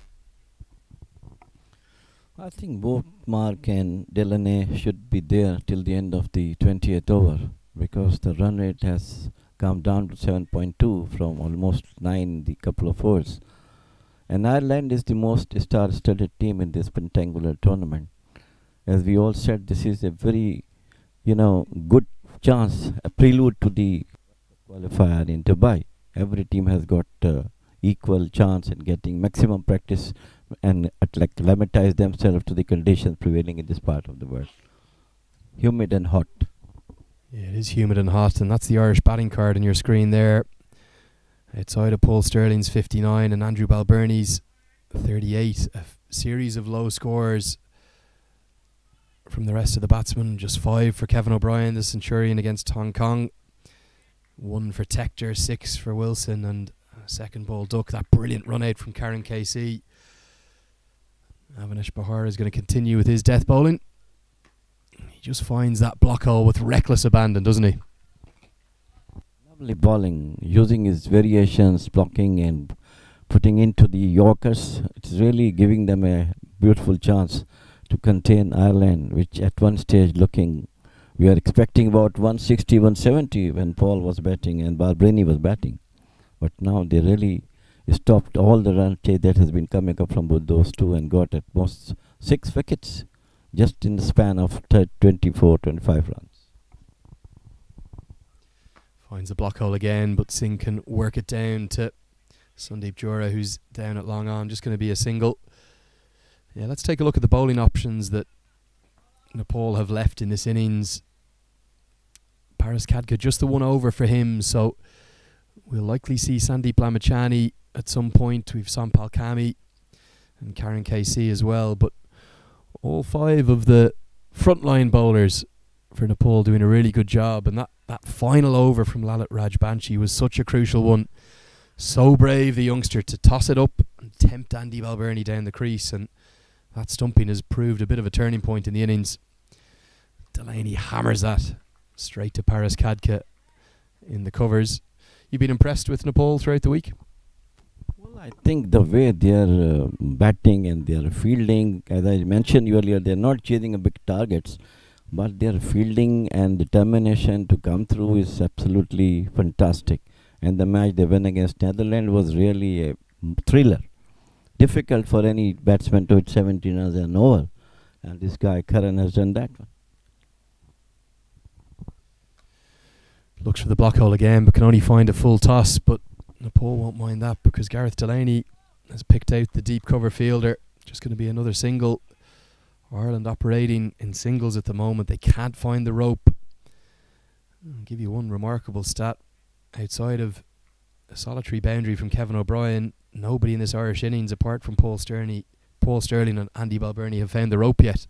So it gives you an idea of the struggles the Irish batsmen have had against this varied Nepal attack. Brilliant bowling from Avinash Bahara. Finds the block hole again. Simi Singh can't get bad on that. Absolutely, really, Nepal is right on top at the moment. Just subdued the Ireland batsmen. The free scoring they were having a couple of hours before. 95 for 1 and then 118 for 6. Same thing happened to them against Oman as well. Just going to be a single. Avinash Bahara finds the block hole again. Singh hammers it down the ground. It wasn't a dropped chance because it was on the volley, the half volley back to Bahara. But a brilliant over. Just 3 runs coming from it, and with 3 overs left, this Ireland innings is going nowhere in a hurry. It's 119 for 6 now. Remember, after 11 overs, they were 95 for 2. But the last 6 overs or so have brought just 24 runs and 5 wickets. And this is dreamland for Nepal and their fans, watching from all around the world in their thousands, seeing huge numbers tune into the stream here. And Nepal will be thinking that they can take the win and set up a winner-takes-all showdown against the hosts Oman tomorrow. Absolutely. Actually, the Nepal, they didn't go for the qualifier, but team like Nepal, they dented the hope of some other teams who are vying for the qualifier in Dubai. So it is really very, very critical for other teams to play on. Lovely bowling now, right arm. Yeah, that's Lamachani back into the attack. Take a look at the replay of that. Beautifully bowled by the leg spinner. We can see why he's such a asset in franchise cricket right around the world. Singh looked outside the leg stump, but it beat him all ends up. Sharp turn from Lamachani. Cut away this time by Singh again, looking to give himself room outside the leg stump, but only for a single. And the reason Nepal aren't going to that T20 World Cup qualifier is because they couldn't get past a group of Singapore, Qatar, Kuwait and Malaysia. They ended up winning 2 matches and losing 2. They lost to both Qatar and Singapore, so we won't be seeing them at the qualifier. Delaney looks to heave that one into the leg side. All he can do is find an outside edge. Lamachani proving a little bit too good for the Irish batsman here. Yeah, of course. As I told you, he's one of the world class like a spinner. And I'm really wondering, exactly the similar scenarios against Oman, Ireland. They started very well, and I think 34, 35 for 1, and then 130 all out. And today almost the identical things are happening. They were 95 for 1, and then 127 for 8 now. 6 all out. Again, just a single. Ireland can't find any late momentum, and the thing that's impressed me so much is just how well Paris Kadka's rotated his bowlers. And he's managed to pull off a tactical masterclass here to arrest any of the momentum Ireland had in this innings and put his side on top. Slower through the air, hit into the offside. What a catch. That's absolutely outstanding. Paris Kadka gets a huge cheer from the Nepalese crowd behind him. He dives full length to his right. It's yet another wicket for Sandeep Lamachani. One of the catches of the tournament this is. Absolutely outstanding from Paris Kadka. Bring you the replays here on your screen. It was slower through the air from Lamachani. Tossed up outside the off stump. Delaney looked to hammer it away. Paris Kadka dove full length to his right, and didn't he get a big cheer from the big crowd here? He is a very shrewd captain, Andrew, I'll tell you one thing, and he leads the team in front, He's a very, very good batsman also. Whenever his team requires his batting, he's there, and he's an occasional bowler as well. Always tried to come to break the partnerships, but today unfortunately he was very good beaten by Paul and others. Yeah, and with that wicket, Lamachani moves back top of the 2019 table of T20 international wicket takers, going back above Karen KC, having a bit of a tussle with his Nepal teammate there. 26 wickets this year at an economy of 6.5 and a remarkable average of 13.8. You can see why he's such a man in demand all the way around the world. He could even have had a 3rd wicket today had Avanesh Bahara been able to hang on at short fine leg. He dropped Paul Sterling earlier in the day, and with just 1 ball left in the 18th over, Stuart Thompson comes to the crease. He's in at number 9 for Ireland. This Irish collapse continues. Beautifully bowled, squares up the googly from Lamachani. He can just about get some bat down on that. What a spell from the youngster, the superstar that is Sandeep Lamachani. Remarkably still just 19 years of age. And he's going to finish with 2 for 21. Ireland continue to struggle 123 for 7 now. Absolute fantastic bowling from this young chap that is famous for, he's the most wanted player in all T20 tournaments all around the world. And he's keeping that position himself, being one of the best leg spinners in the world, along with Rashid Khan, as I said, Afghanistan, and Shadab Khan of Pakistan. They are very young guys, and really they're long career ahead. Yeah, we'll just see if we can get a quick look at the bowling figures as well. So that confirms Sandeep Lamachani's 2 for 21. We're going to see Avanesh Bahara bowl the penultimate over of the match now. He'll close out his 4-over spell, and then Paras Khadka will decide whether to go to Sampal Kami or Karen Casey. So Bahara finds the block hole again, and Thompson can't get this away. Ireland have not hit a boundary for nearly 8 overs now, over 7 overs of the match, which in a T20 international and what looks like a good batting wicket to me is a real surprise.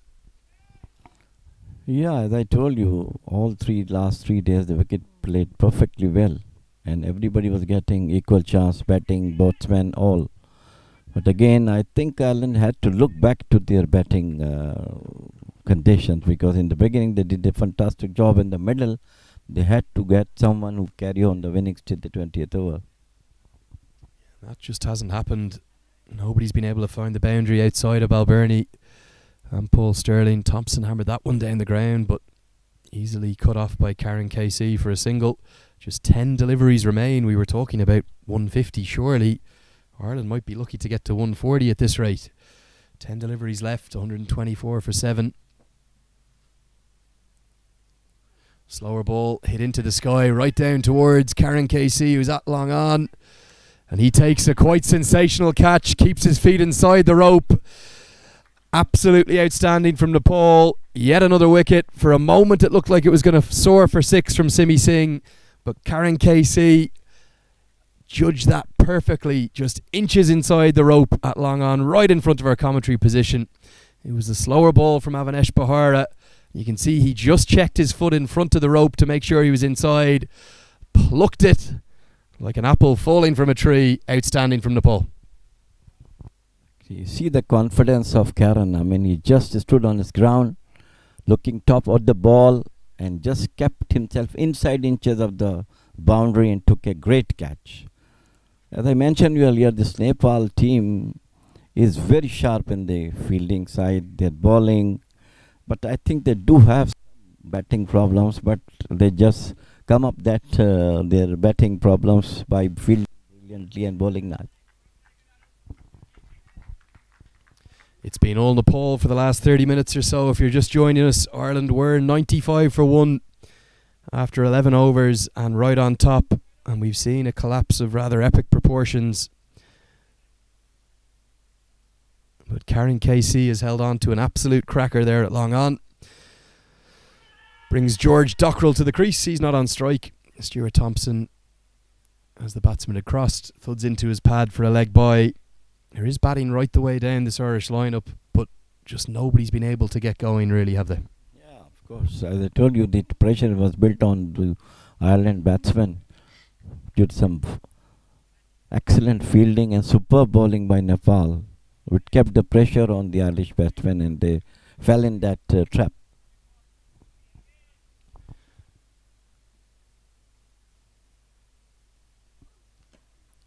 Absolutely outstanding again from Avanesh Bahara, but he can't field it off his own bowling.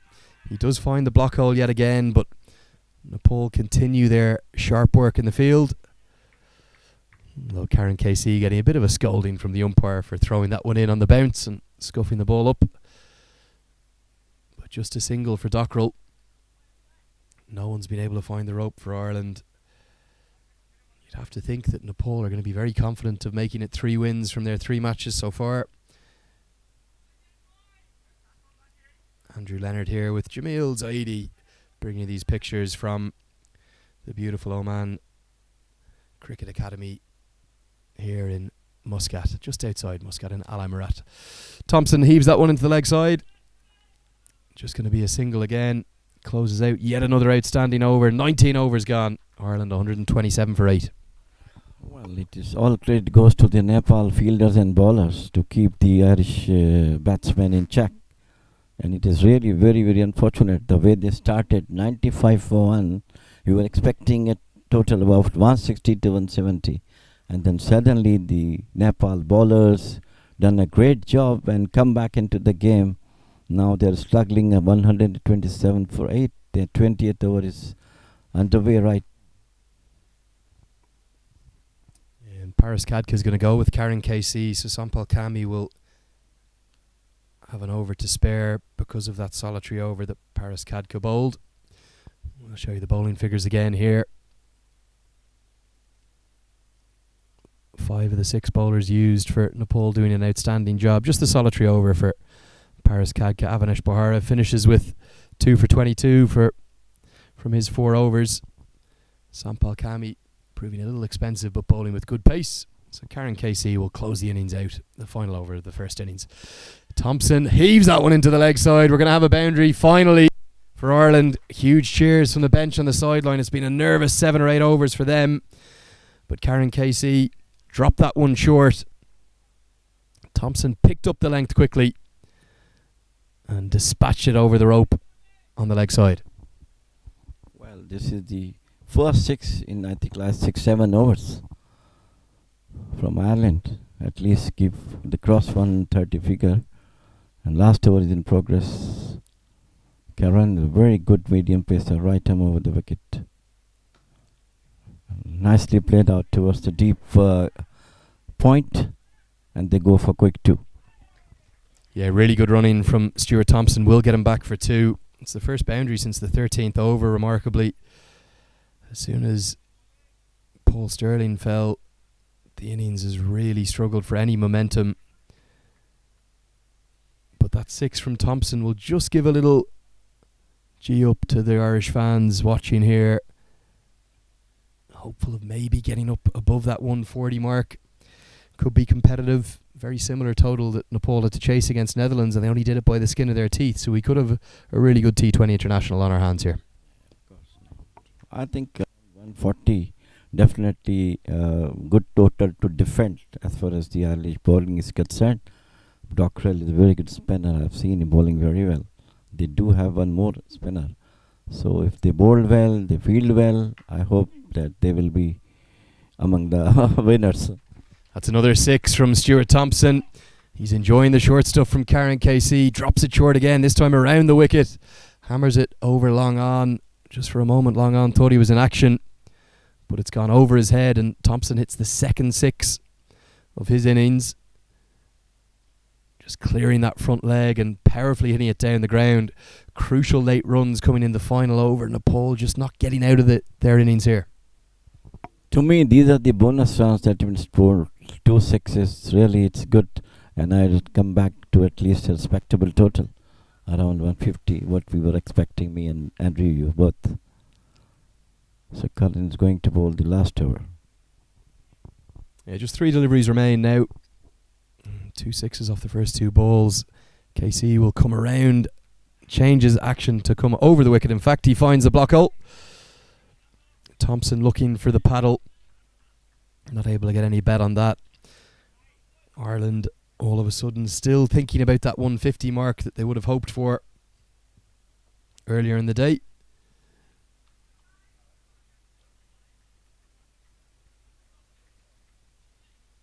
Run rate back over 7 and over for Ireland for the first time in a little while.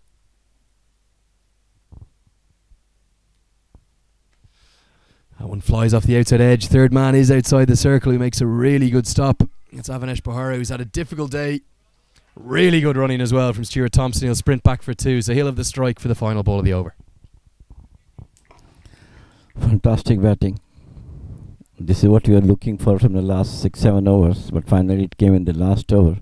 And I tell many answered that it will the bonus runs that we have right now by these 2. And I hope that with this 147, 188 figure, Ireland definitely will come up with some brilliant fielding and bowling as they are famous for. It was really good work down at third man from Avanesh Bahar. He's had a tough day in the field, dropped 2 chances. Outside of that, it's been flawless from every single one of the Nepal fielders.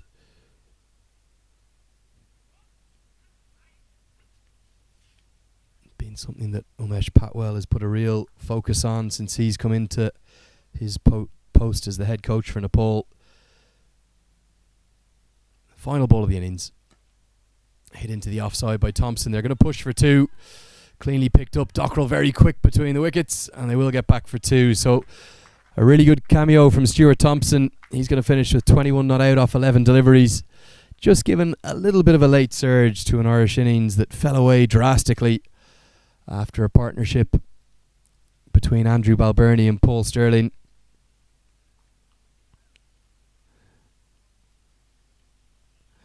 That partnership was worth 88 and held the innings together.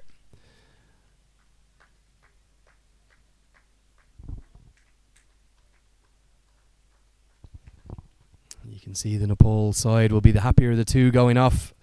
George Dockrell and Stuart Thompson have already sprinted off. They'll have bowling to do later on. But it was really a shuddering halt to that Irish innings. They had all the momentum in the world.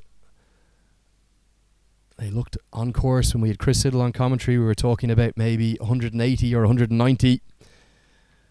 But they stuttered. They lost all momentum.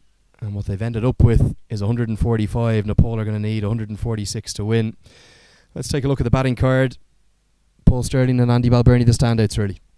They were outstanding. Paul especially played his class of innings as he's famous for. All we are expecting Kevin, who did a magnificent century the other day, just 124 in 62 balls, 7 sixes, 12 boundaries. He was at his best in the last match. But today, the early wicket of Kevin really gave a lot of disadvantage to Ireland batting. Paul kept the things going on with Balbirnie, but later on, Nepal spinners did a remarkable job of keeping the run rate in check and some smart fielding by their fielders. Yeah, outstanding fielding from both Dipendra Singh Irie and Karen Casey affecting those 2 runouts, but some really good catches as well. Paras Kadka taking a 2-handed catch full length to his right, and Avanesh Bahara getting a wicket with Karen Casey taking a good catch at long on as well. Let's take a look at the bowling figures before we let you go for the break. And strong stuff from all, well, 5 of the 6 bowlers used by Nepal. Really just that solitary over for Paras Kadka. Avanesh Bahara 2 for 22. Sandeep Lamachani possibly the standout 2 for 21, but the crucial over and perhaps the crucial wicket of the innings went to Lalit Rajbanshi. His left arm spin tempted Andy Balbirnie out down the crease. And what that means is that the halfway stage of this match 7 of 10 in the Oman Pentangular series is that Ireland have finished with 145 for 8 from their 20 overs. We'll be back with you with all of the chase in about 10 minutes' time.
Welcome back here to the Oman Turf Cricket Ground 1 at the Oman Cricket Academy in Al Amerat.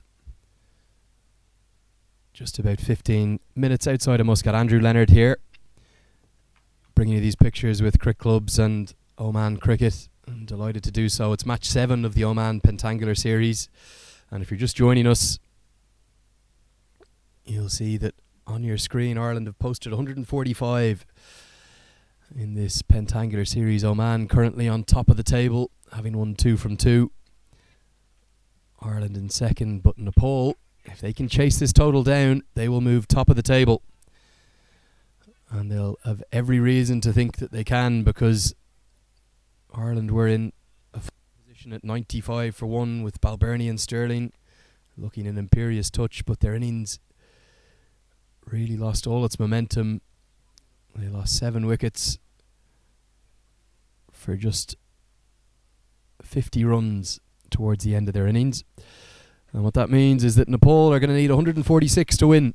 Mark Adair with the ball in his hand from the Al Amerat end. I'm joined by Jameel Zaidi. The two of us will guide you through 6 or 7 overs. Paris Kadka is going to be opening the batting, but he's currently at the non-strikers end. It's going to be Ishan Pandey with him, who's on strike. Dot ball to start. You think that Nepal will be the happier of the two sides at the halfway stage, Jameel? Oh, right now, yes, they're on the top as they have just 146 to score. But as you said, that it is not easy for them to go through, because in the earlier 2 matches, though they chased very low totals of 125 and 133, but they lost 4-5 wickets in the beginning, and the later on batsmen brought them victory in the last 2 matches. And 2 batsmen out of the Nepal lineup today as well. Pawan Saraf, who had been opening the batting, and Rohit Paudel, both of whom had 2 low scores, so they've both been dropped for today. Cut away the first runs of the day, and Boyd Rankin's going to have a big chase in his hands from third man. He's not going to be able to cut it off. And aggression to start with from Pandey gives him a boundary 4.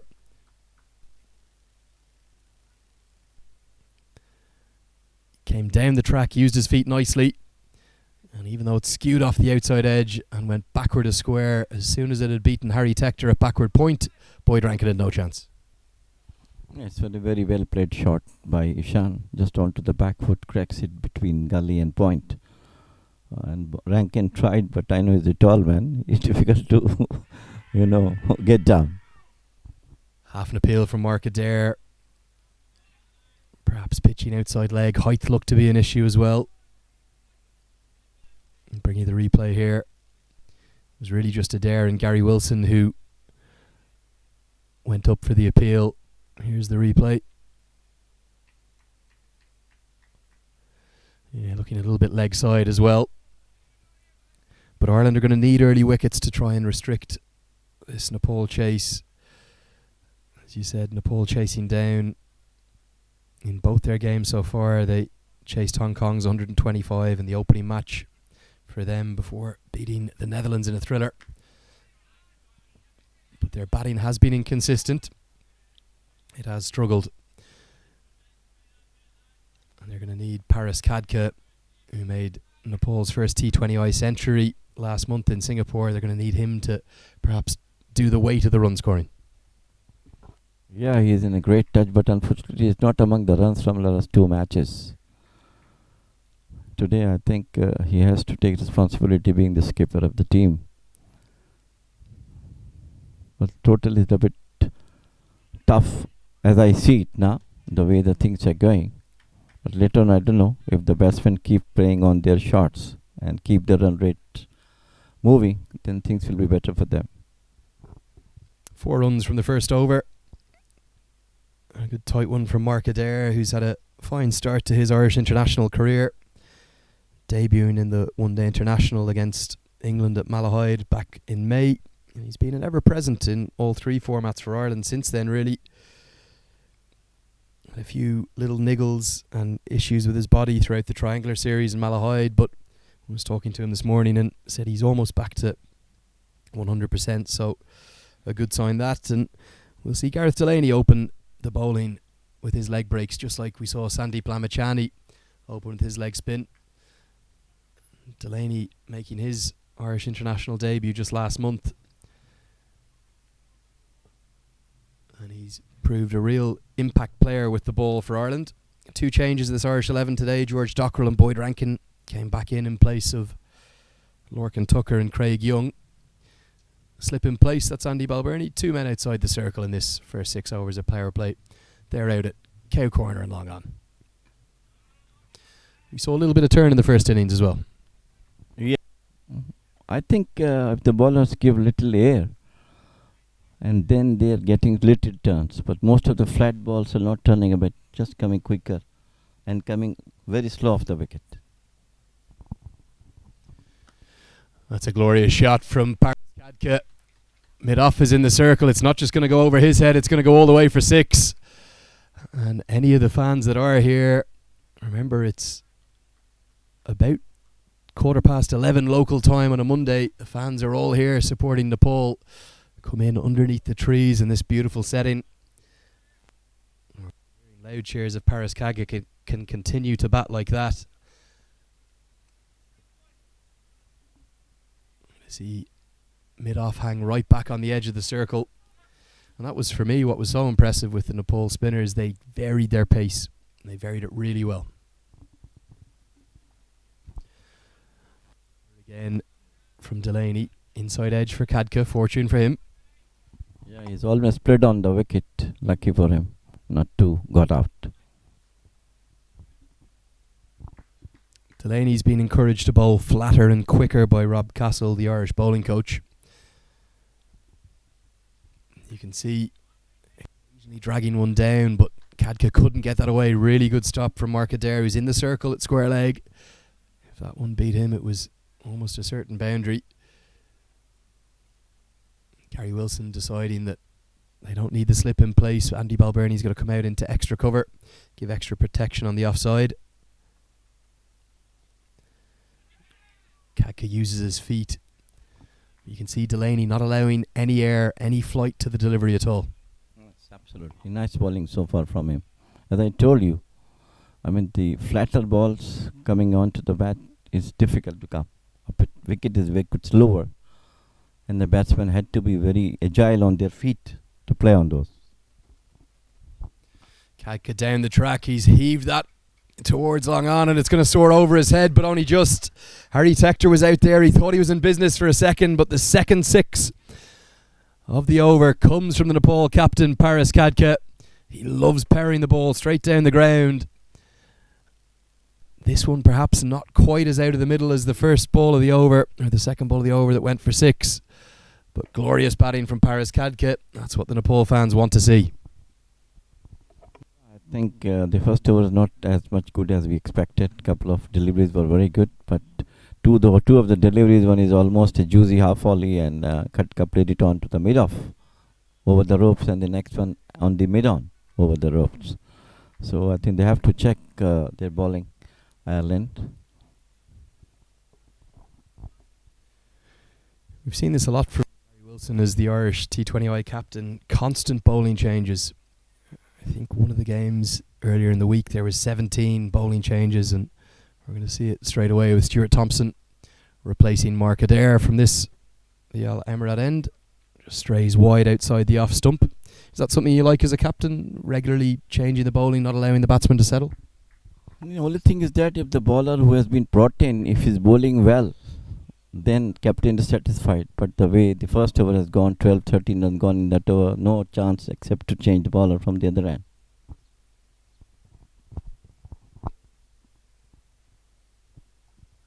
Big appeal. This one was a much stronger appeal than the previous one to Isham Pandey, but perhaps just pitching outside leg. We'll bring you the replay of that one. Certainly squared up Pandey. And yeah, the only thing really saving him, probably going on to hit leg stump, but if it pitches outside leg, that's not out. Yeah, it might be missing the leg stumps. That's what I believe from here. So at least little relief to you, Andrew, The weather is bit good. Good breeze is blowing now, as it was quite humid in the morning. Yeah, just a nice breeze coming across the ground and giving a bit of relief from that heat. As Thompson beats Kadka outside the off stump. And just speaking with some of the emerging cricket team in the background, and provide such great coverage of the game outside the test arena. And I was asking them if Nepal ever beaten a test side before. And of course Ireland now a test nation, and they haven't. They have beaten Afghanistan before, but that was before they had test status. So Nepal just 128 runs from history here. A chance to beat a test nation. And if they're going to do that, you'd have to think that Paris Kadka might have to get 50, 60, 70, 80 of those runs perhaps. Absolutely. A lot of runs due from him in the last two matches. He has been out earlier because he's the mainstay of the Nepal batting. So he has to come up as a captain and leading the way for Nepal. He's a very good batsman, and today I think he has to show his class and bring Nepal near to the victory. And he's going to bring them soaring to victory with shots like that. They speak about the on drive being one of the most pleasing shots in the game. Paul Sterling at mid-on simply stood and could only watch it go flying past him. That's a glorious shot from the Nepalese captain, Paris Kadka. Stand and deliver stuff from the big tall man. Absolutely glorious. Yeah, beautifully played. It's a half volley and you just take full advantage of it. Place it on towards the mid-on boundary for 4. It's brought about a change in the field. Kevin O'Brien will come down to long on. Fine leg and third man both in the circle now. Kadka cuts that one away. It's going to be back-to-back boundaries. Thompson drags his length back, but Kadka gives himself room outside the leg stump and cuts that away for 4. Nepal starting to motor here in the third over. Right. It was a bad delivery from Stewart, and Kadka has got all the time in the world to play beautifully past point 4 runs. 2 consecutive balls in these 2 balls. He's a very class batsman, Kadka. If it gets going, then it's difficult to stop. Pressure on Thompson. Back-to-back boundaries. Already 10 runs coming from this over.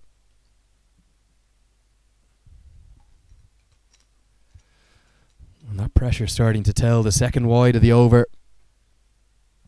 You surprised to see Mark Adair taken out after a good, strong opening over, Jameel? Yeah, I think I thought they might bring back from the scorer's end, but I think he has kept him for the next couple of overs because Thompson is not bowling the way he bowled in the last couple of matches. He bowled extremely well in the last couple of matches, Thompson. Check. Got some wickets there. Check. Really good fielding from Mark Adair, the man we were just talking about at extra cover. That will close out Thompson's first over. 10 runs against him, but 11 coming from it because of the leg bye. Nepal on top. They're 27 for none after 3. Yes, today they are playing much better, the opening partner. And the last 2 matches, both the openers got out cheaply in the last 2 matches they have played. But this time they are playing well. Kadka especially looks in great touch. Yeah, and you'd have to think that Paris Kadka is going to need to score the vast weight of the runs of this Nepal chase. He's got 20 off 11 so far. And those rather regular bowling changes from an Irish perspective are going to continue because the big man Boyd Rankin, who's been in wicket-taking form for Ireland, is going to come back into the attack from the Muscat end. 6'8" Boyd Rankin. He's had a really good back end to the summer for Ireland. And you'd have to think against some of the associate sides that Ireland are going to come up against in the T20 World Cup qualifier, his extra height and pace and bounce is going to cause problems. You enjoyed watching Boyd Rankin this week? Absolutely. He bowled extremely well in the last match and got 2 wickets as well. He's a tall guy, and good pace also. But I think the nature of the wicket that we do have in this part of the world is quite slow compared to the wicket that we do have in England and Ireland and other parts of New Zealand, Australia. It's the steepling bounce that he gets as well. Exactly. Yes. brilliant from Isham Pandey. Despite the best efforts of George Dockrell, he could only get half a stop. He will save it, just the one run. It was a full-length dive from the left-hander. Managed to save the boundary, but Pandey not afraid to use his feet to the quick bowlers. Yeah, as I told you earlier, that the wicket is not supporting the fast bowlers at the moment. The only thing the fast bowler has to do is to keep short of the length, not giving any room to the batsman to play their shots. Because if half volley is short of the length, short deliveries, you have got all the time to play your shots. Skews off the outside edge. Kevin O'Brien's out at third man, but it's gone far to his right. So fortune for Kadka. He was looking to go aerial into the leg side, but it came off a leading edge over the head of Harry Tector at point, and Kevin O'Brien could only run around and cut off the boundary. So 2 more runs to Kadka, and you can see he's got a real tactic to try and exploit this power play in the first 6 overs and get the weight of the runs scored in this chase.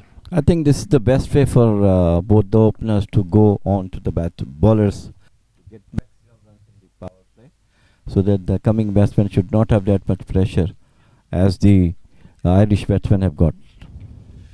Barry McCarthy on as a sub-fielder is going to be working in tandem with George Dockrell, and again another run saved. It was half a stop from McCarthy initially, and then George Dockrell flicked it back into McCarthy. So good work from the Irish fielders. McCarthy on as a sub-fielder, just trying to see who's off. I think it might be Mark Adair who's off for perhaps just a little bit of treatment. Yeah, it is indeed Mark Adair who's off the pitch briefly, but this left-hand right-hand combination working well for Nepal. Yeah, you know, in international cricket nowadays, maximum teams used to have batting order like this left and right combination.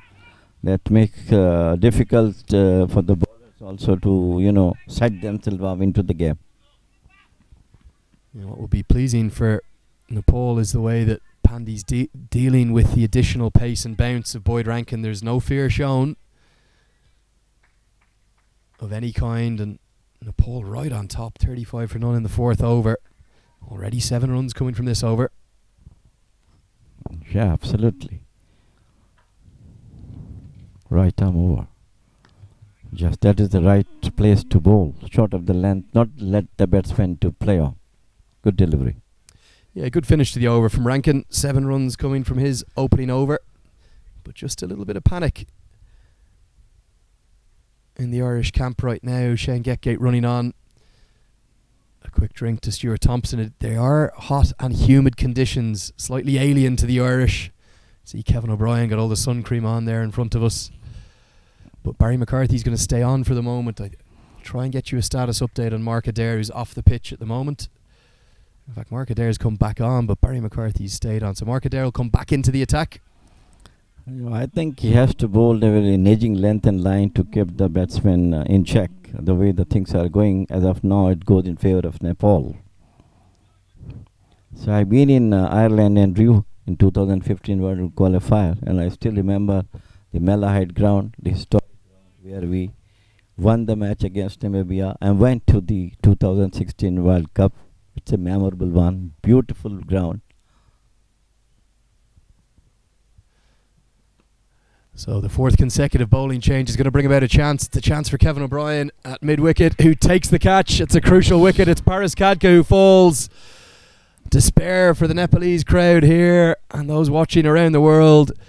He was looking to flick it into the leg side. He could only really find the edge. It skied into the bat, and Mark Adair's run of wicket-taking form continues. Let's look at the replay. Kevin O'Brien nestled under it at mid-wicket, ends up taking a really good catch.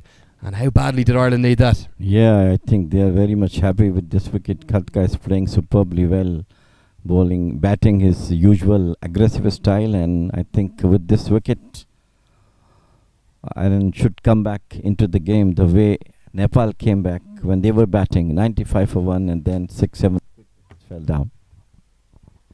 Yeah, crucial moment, and you could see the bottom hand coming off the bat from Paris Kadka. He wasn't in control of that shot, so the bowling change does work. The 4th consecutive bowling change of the innings, as Mark Adair comes back in after a strong first over. He's briefly off the pitch as well, so perhaps just getting a little bit of treatment. And you just wonder how big a blow is that to not just this Nepal chase, but also mentally for Nepal to lose their captain, their leading run scorer. Exactly. Mark Adair is bowling very well. I've seen him bowling right 3 matches. He's perfect length and line, always keeping the ball slightly short of the length, not giving room any batsman to hit.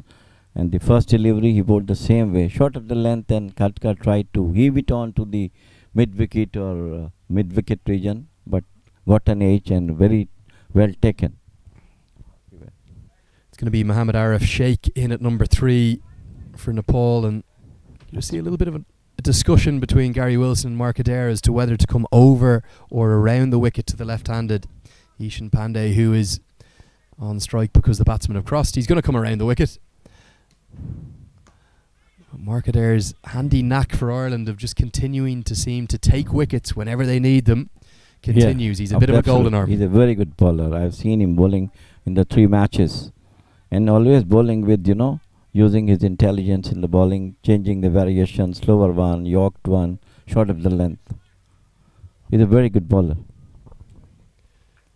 Yeah, Mark Adair, the Northern Knight. He offers good changes of pace, as you could see there. That was the off-cutter. Yeah. Good lively stuff from Harry Tector. He's in quickly onto the single. And no time for a run there. Will Nepal keep trying to go here in the power play with just 9 balls remaining in this power play? Well, I think the way Mark is bowling, actually, what Nepal has done, they should have take that same technique. And this time he heaved it over mid-off. Yeah, and they will keep going. This one dispatched over mid-off powerfully by Ishan Pandey. Not afraid to show aggressive intent towards the Irish bowlers. And Mark Adair probably guilty of just being a little bit too full. Stand and deliver again for Mohammad Arif Sheikh over the top, or in fact Ishan Pandey over the top of the head of Stuart Thompson. And Pandey moves into double figures. Yeah, all the players are on the circle right now as the power play is still in place. And that's the right time for Ishan to play onto the vacant mid-off boundary. But as I said to you earlier, the bowlers have to use variations in their bowling if they want to keep the run rate.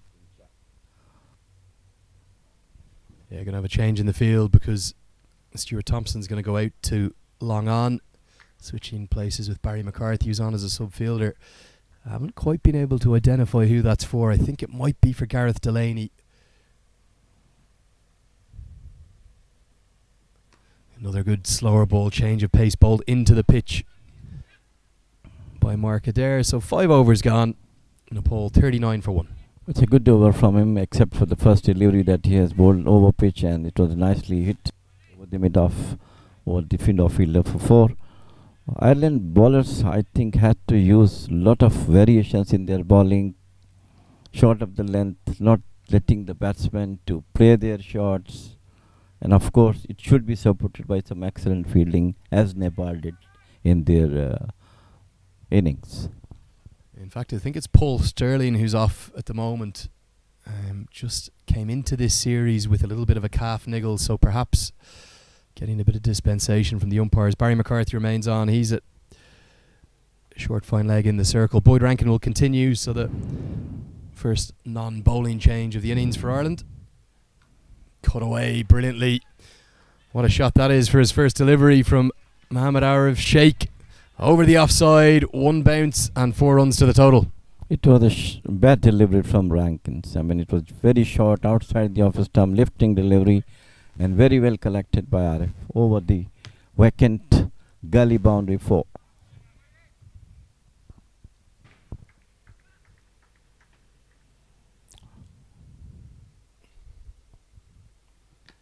So with this being a Pentangular series, of course, we've got more action this afternoon. That's going to be Netherlands against the hosts Oman. Netherlands have lost their opening 2 matches, but Oman are 2 from 2. Those 2 sides just arriving, getting a little bit of a look at the opposition. Yeah. Remember, if Nepal can win today, they'll go top of the table with 3 from 3. Oman has a very crucial match ahead this afternoon because Nepal also got 2 matches, 2 wins. So has Oman. Really well bowled by Boyd Rankin, a much better length. And Nicely played too by RF Sheikh, just opening the face of that down to Kevin O'Brien at third man for a single. You can see in the graphics at the bottom of your screen there, Nepal still need 102 more runs, so that required run rate hovering around 7 and over. They'll be happy with that, but they won't want to let it get out of control. Yes, of course, and they're going good according to their plan. I mean, 7 runs and over is good in the first 6 over, chasing a target of 145.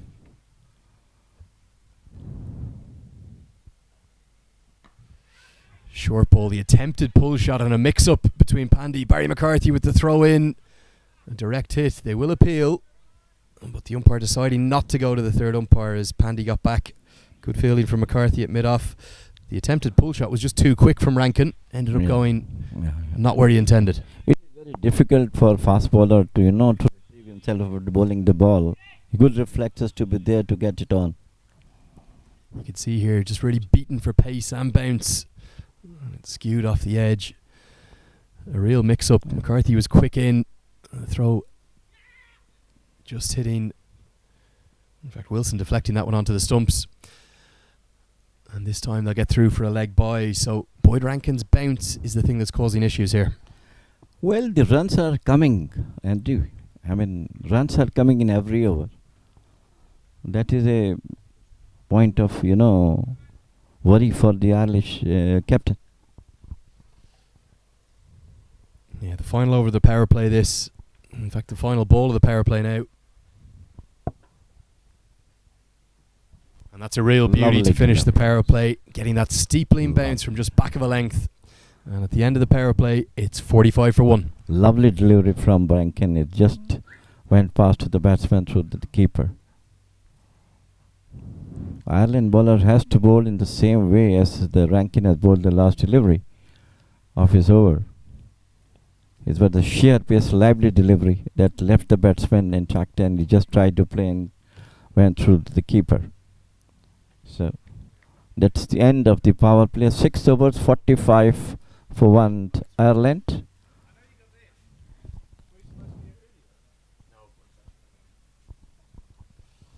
So we're going to see another change in bowling for Ireland. The leg spin of Gareth Delaney will come back into the attack now, and he'll have 5 fielders outside the 20-yard circle, or 30-yard circle even, that he'll be allowed to use instead of the 2. Yeah. And that bit of relief will hopefully provide some relief for Ireland as well, because this game is right in the balance. Nepal at the end of the 6 over power play, they're 45 for 1 right in this match. Remember, as we were saying just moments ago, it would be a first ever victory in any format over a test nation for Nepal. So even though they're not going to be at the T20 World Cup qualifier, all to play for here for them, as Pandy works it into the leg side for a quick single. Yeah, yes, as you said correctly, Nepal, if they play well, keep their minds in check, they might be going to be winners on first win over a test playing nation. Yeah, not just a first win over a test playing nation, they'll move top of the table in this Pentangular series. Yes. Remember, the only one of the 5 sides that aren't going on to the T20 World Cup qualifiers here in Nepal. But showing why they can be such a threat at international level. This new youthful T20 side that they've picked is starting to shine on the international stage. So impressive in the field they were. Absolutely, no doubt about it. Fantastic fielding from them, and equally very, very clever bowling from their bowlers. Of course, supported brilliantly by their fielders. 2 exceptional catches, one on the long one, and another one which has been taken by the skipper, was absolutely thriller. Yeah, shorter that time from Delaney, pulled into the deep by Pandey. This left-hand, right-hand combination continuing to work for Nepal, and for the first time those required runs dipping under 198 more needed now. That required run rate hovering around 7 and over. Yeah. They'll feel like they're right in the game. Yeah, so far they are bowling very well according to their tactics. I mean, 7 runs and go. It's good to chase a target of 145.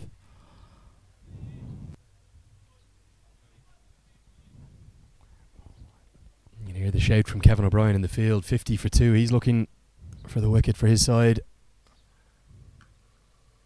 Hit into the offside powerfully by RF Sheikh. George Dockrell's out there, but really good running between the youngsters despite the dropped bat. from Arif Sheikh will get him back for 2, and he'll have to jog down to Pandey to Yeah. pick that one up. Brilliant running from these two, Ishan and Arif. And that is the technique they should use, try to take maximum runs that will give them a chance to, come up closer to the total of 145 and not to put pressure on the batsmen to come. Dragged down by Delaney, but Sheikh will just punch that into the onside for a single. So 6 runs coming from that over. A better one from Delaney after being hit for the 2 sixes by Paras Kadka in his opening over. And at the end of 7, Nepal bring up their 50. They're 51 for 1. Yeah, so far they are playing absolutely perfect. Nepal 51 in 7 overs, not a bad chase. 145 is the target, they have to go for it. Ireland has to do a lot of hard work now to contain these batsmen. Nepal playing, taking singles, doubles.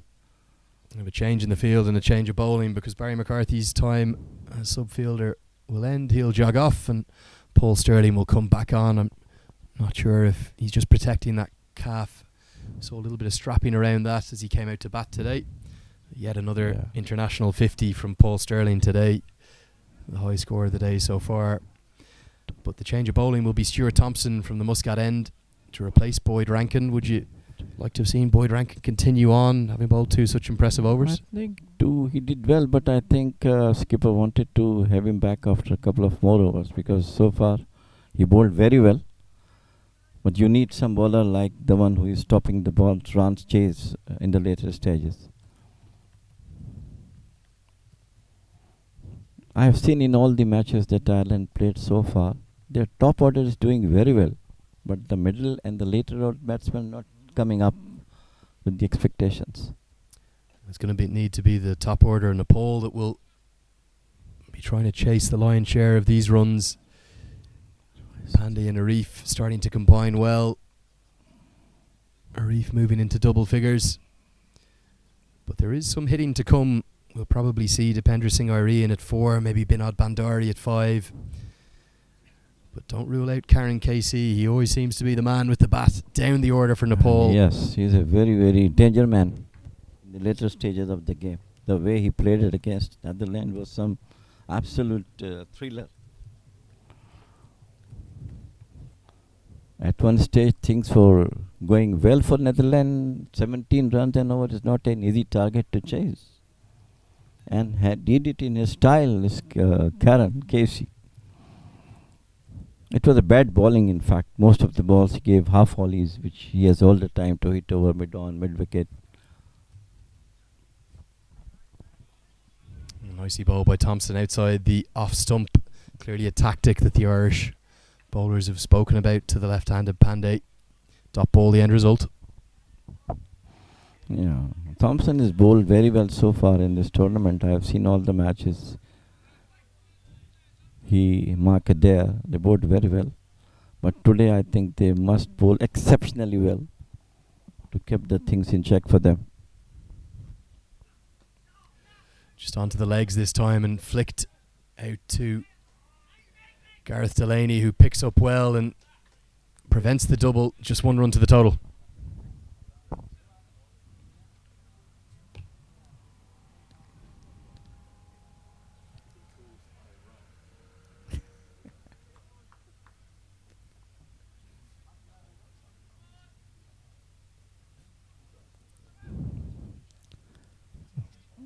Thompson continues to bowl from the scorer's end. Right arm over the wicket to Arif. And half volley brilliantly played between point and gully. 4 runs. Lovely shot. Yeah, glorious batting from Arif Sheikh. It was over pitch from Thompson, and Sheikh has opened the face of the bat. And Gareth Delaney's out at the cover boundary, but it's gone to his left. And a crucial boundary to keep that required run rate in check. Yeah, absolutely. Beautifully placed between point and gully. Yeah, there is 2 men in the circle behind square on the offside. That's Paul Sterling at third man and Kevin O'Brien at a backward point. I'm just seeing Gareth Delaney come a little bit square in the deep. Good comeback from Thompson into the pitch. They seem to have been the deliveries that have been the hardest to score off. Yeah, of course, yes, absolutely. I think Irish bowlers have some tiredness because of this hot weather. We're not used to be. Yeah, well, they've been here for over a week already in Oman, and as Chris Siddle told us earlier, the perfect preparations for their T20 World Cup qualifier in the UAE. It gets going next week. But yeah, I think perhaps Nepal a little bit more accustomed to the heat than the Irish.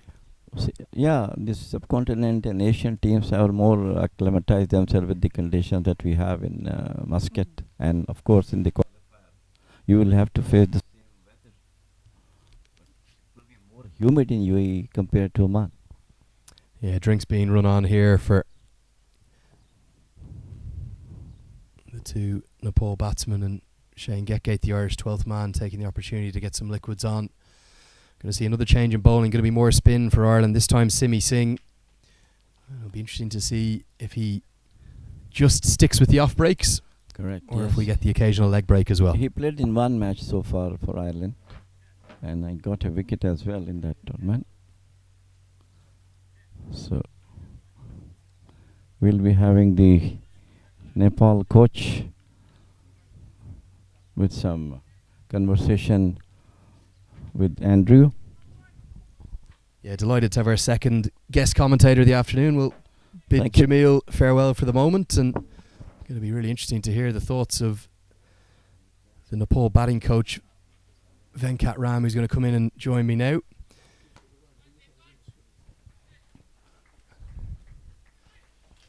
As Simi Singh is punched down the ground for a single, and Venkat, being the batting coach, you must be happy with how your boys are going so far. Or you're the bowling coach, sorry.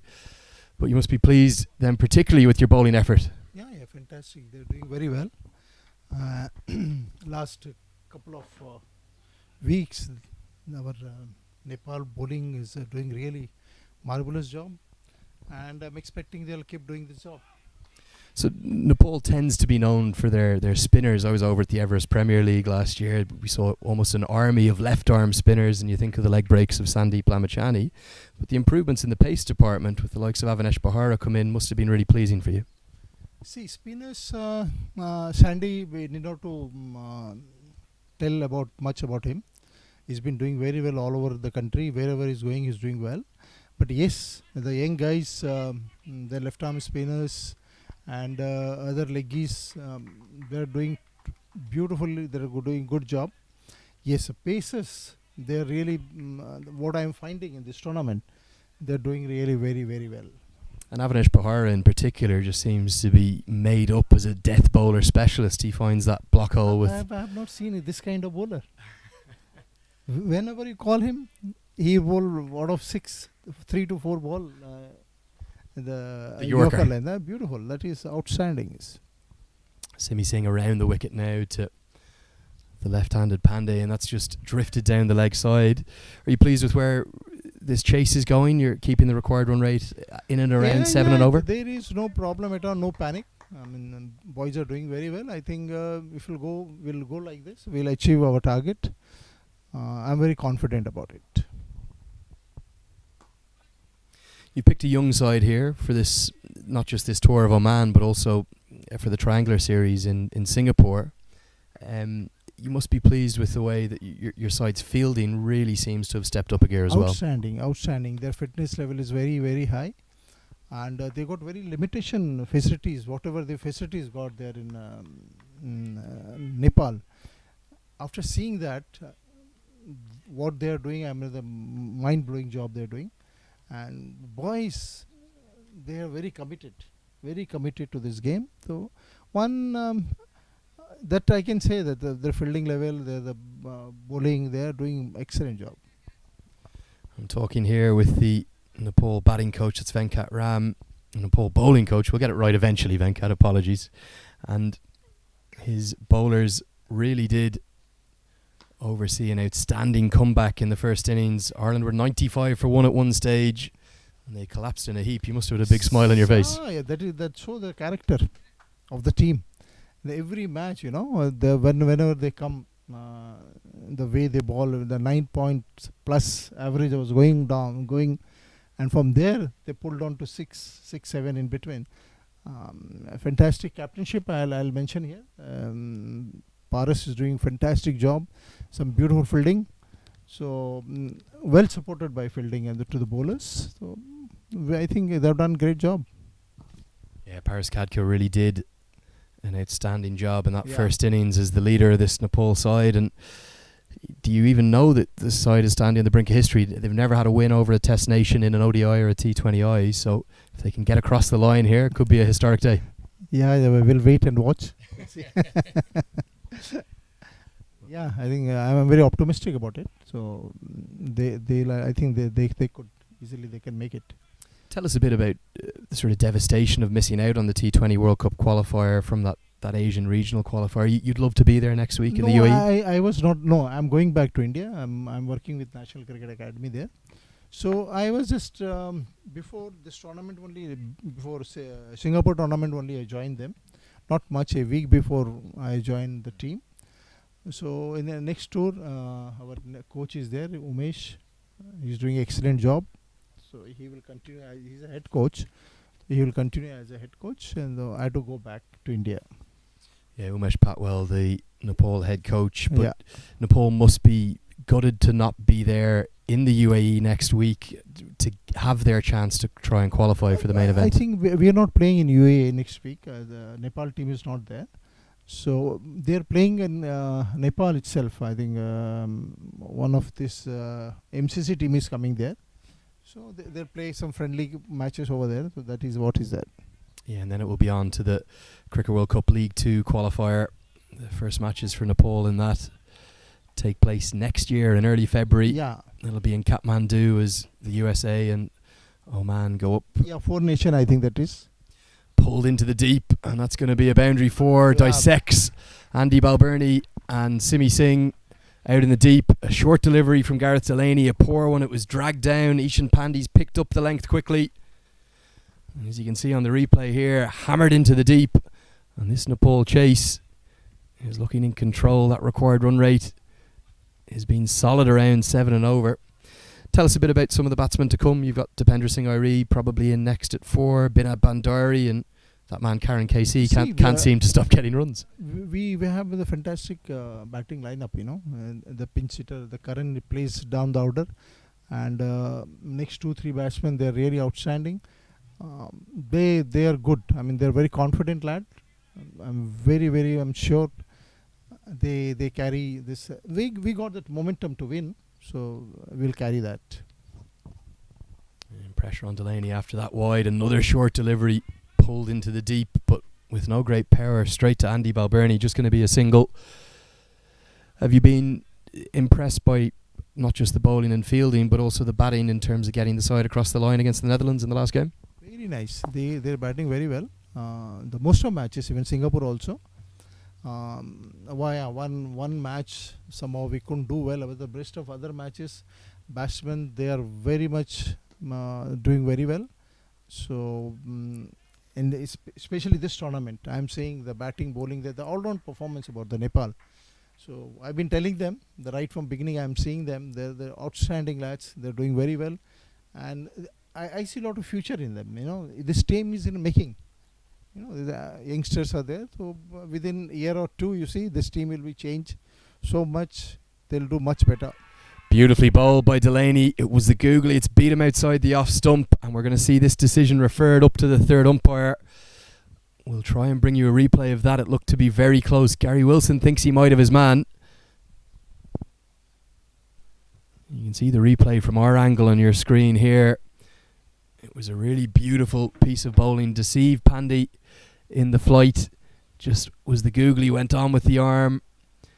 Gary Wilson had a big appeal. And what that means is that the third umpire, Hari Krishna, is right now looking at the footage from the static camera side on. And we're going to have to wait for that decision. The two standing umpires, Rahul Asher and Vinod Babu, are waiting for Hari Krishna's decision. It must be a close one because he's continuing to decide whether or not Pandey made his ground and got back.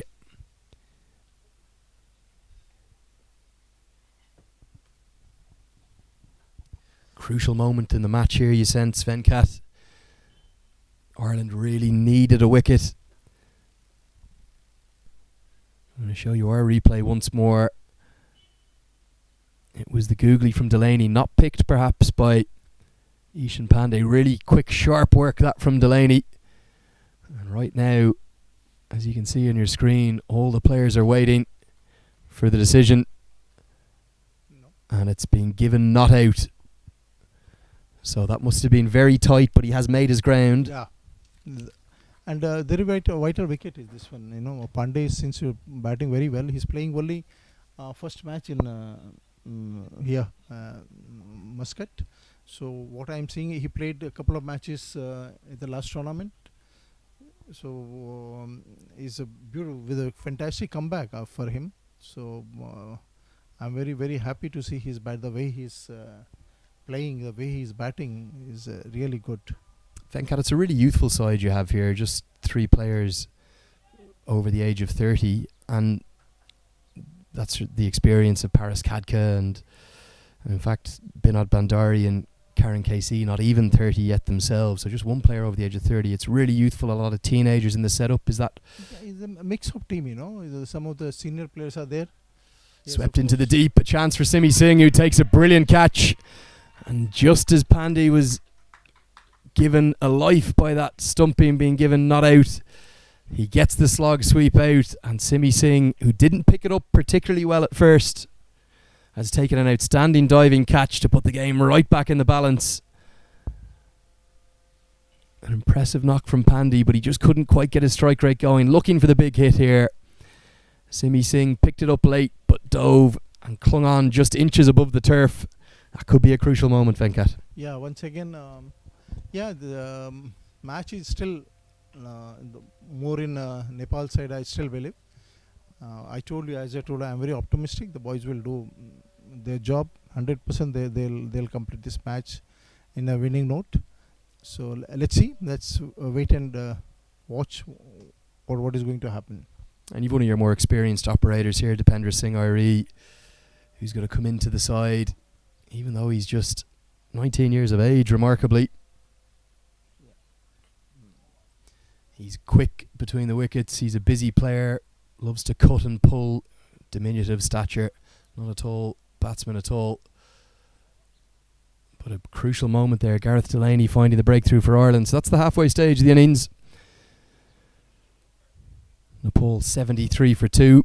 I'm here talking with the Nepal bowling coach. That's Venkat Ram, who's been telling us all things about Nepal cricket. And Venkat, you've been really taken with this young Nepal side. You think it's a bright future? See, the greatness of this team is the best part is the captain. He's creating an atmosphere here where the boys are performing. An outstanding captain. He's handling the team very well. He takes care of everything, the fitness, batting, bowling. He's all over, and he kept talking to the boys. And he's a very experienced. With experience, he's a very humble human being.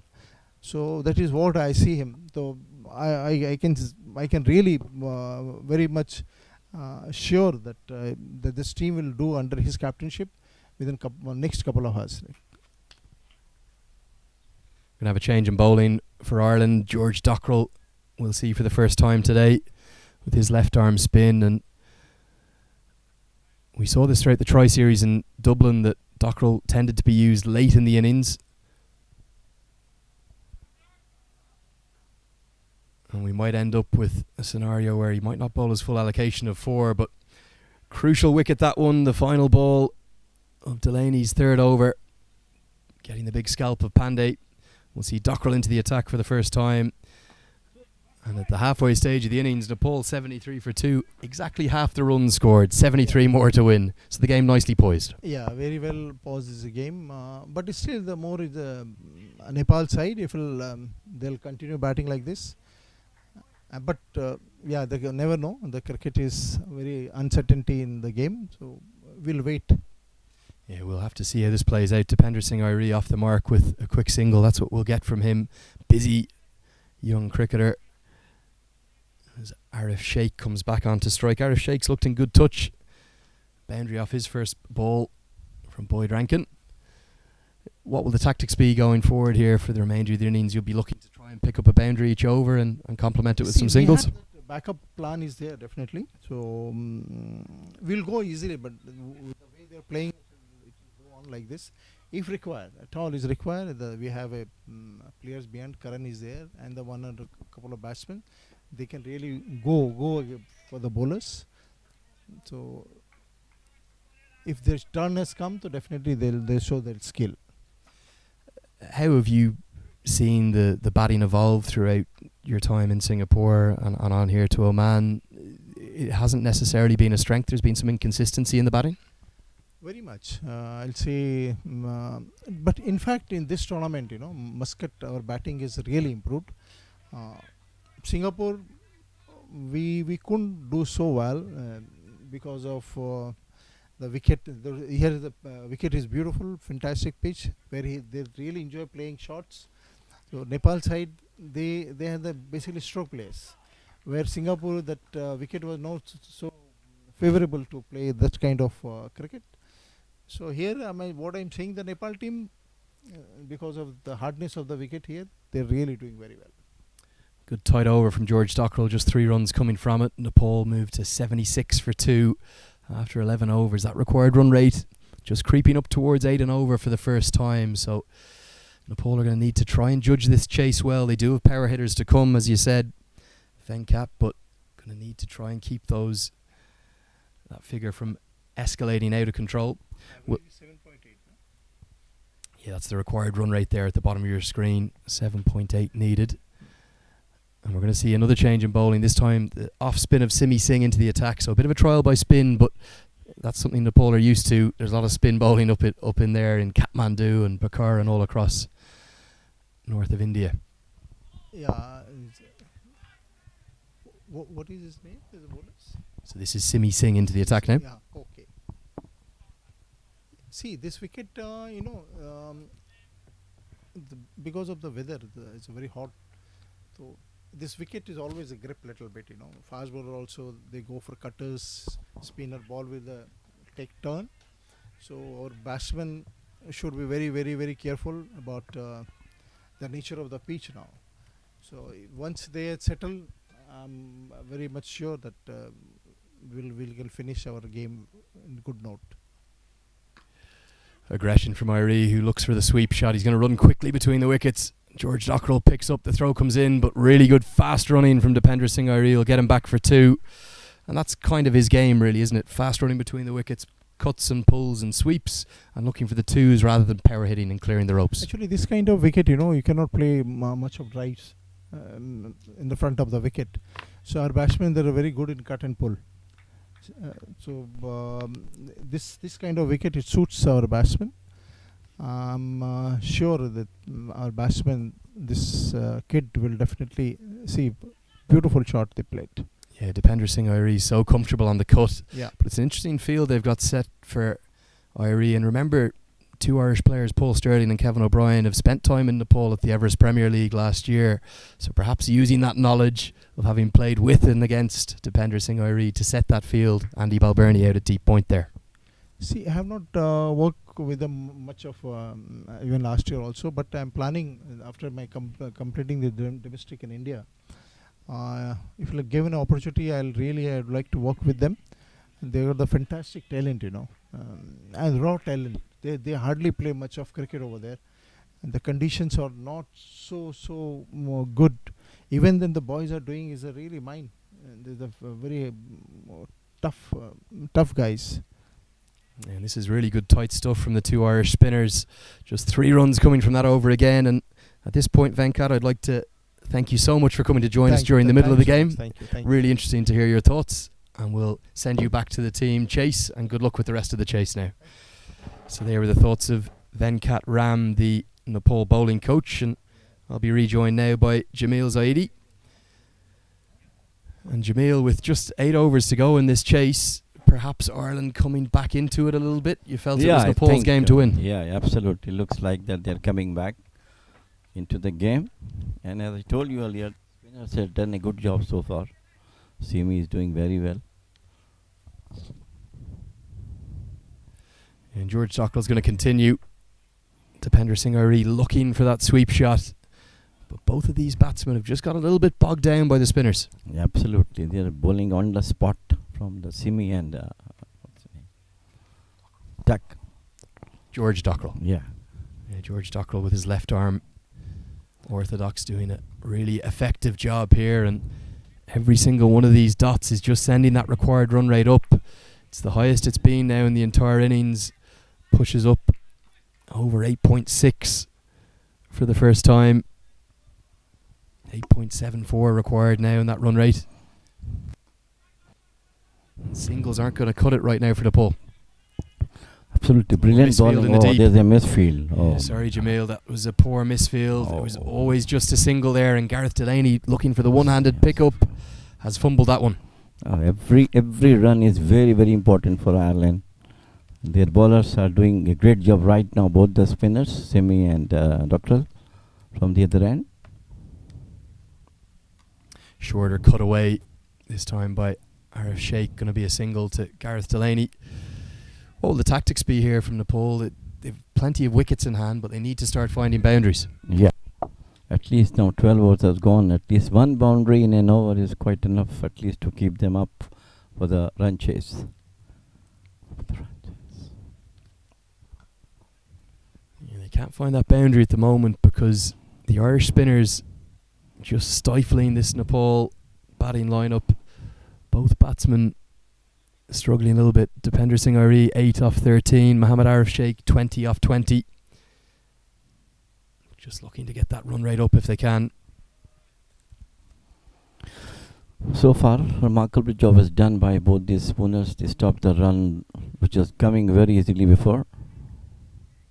Quick single. Good batting from Dipender Singh Airi. That's what you get with him. Quick between the wickets. 13 overs gone. Yeah. Nepal 84 for 2. And I think we've got a hell of a game on here. Yes, I think it's equally poised right now. I feel it because 8.4 is also not very good. You can run rate to chase, but they are bowling Simi and Dockrell bowling extremely well. Just not letting the batsmen to play their shot, keeping a bit short, keep them quiet from both the ends. So Singh will continue, and no surprise with that. Singh and Dockrell spells and getting Ireland back in the game, and we're even seeing Paul Sterling warm up, so I wonder will they try to get an over of off breaks out of Paul Sterling as well. He did bowl a couple of us in the last match, but not very much successful.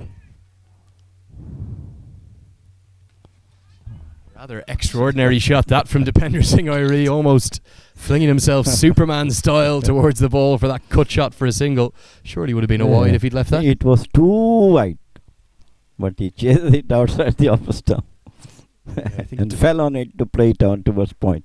I think Dipender Singh Airi is looking for a shot to be named after him, and we're going to call that one the Flying Superman. And managed to get bat on it to save his wicket. Of course, if he'd left it alone, he could have been stumped by Gary Wilson.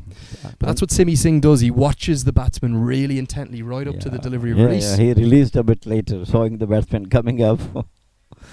Unfortunate for him not to get him out. Yeah, classic example of where the single in the scorebook hasn't done justice to the action on the pitch. But that required run rate up to 9 now for the first time. 9 and over Nepal need. Are we going to see some late Karen KC heroics? Again, reverse hit. What a shot that is. That's going to be 6 all the way. Absolutely outstanding, that one from Dipender Singh Airi. He switches his hands and his feet and he scoops that one soaring into the pavilion here. 6 all the way. Beautifully placed reverse sweep from Dipender. He's playing gem of innings so far. I have not seen him playing. Last time he got out very early, but today he's playing, I think, of his class. Yeah, the amazing thing about that shot, he threatened to come down the track at first, and then he rearranged his feet and simply scooped it.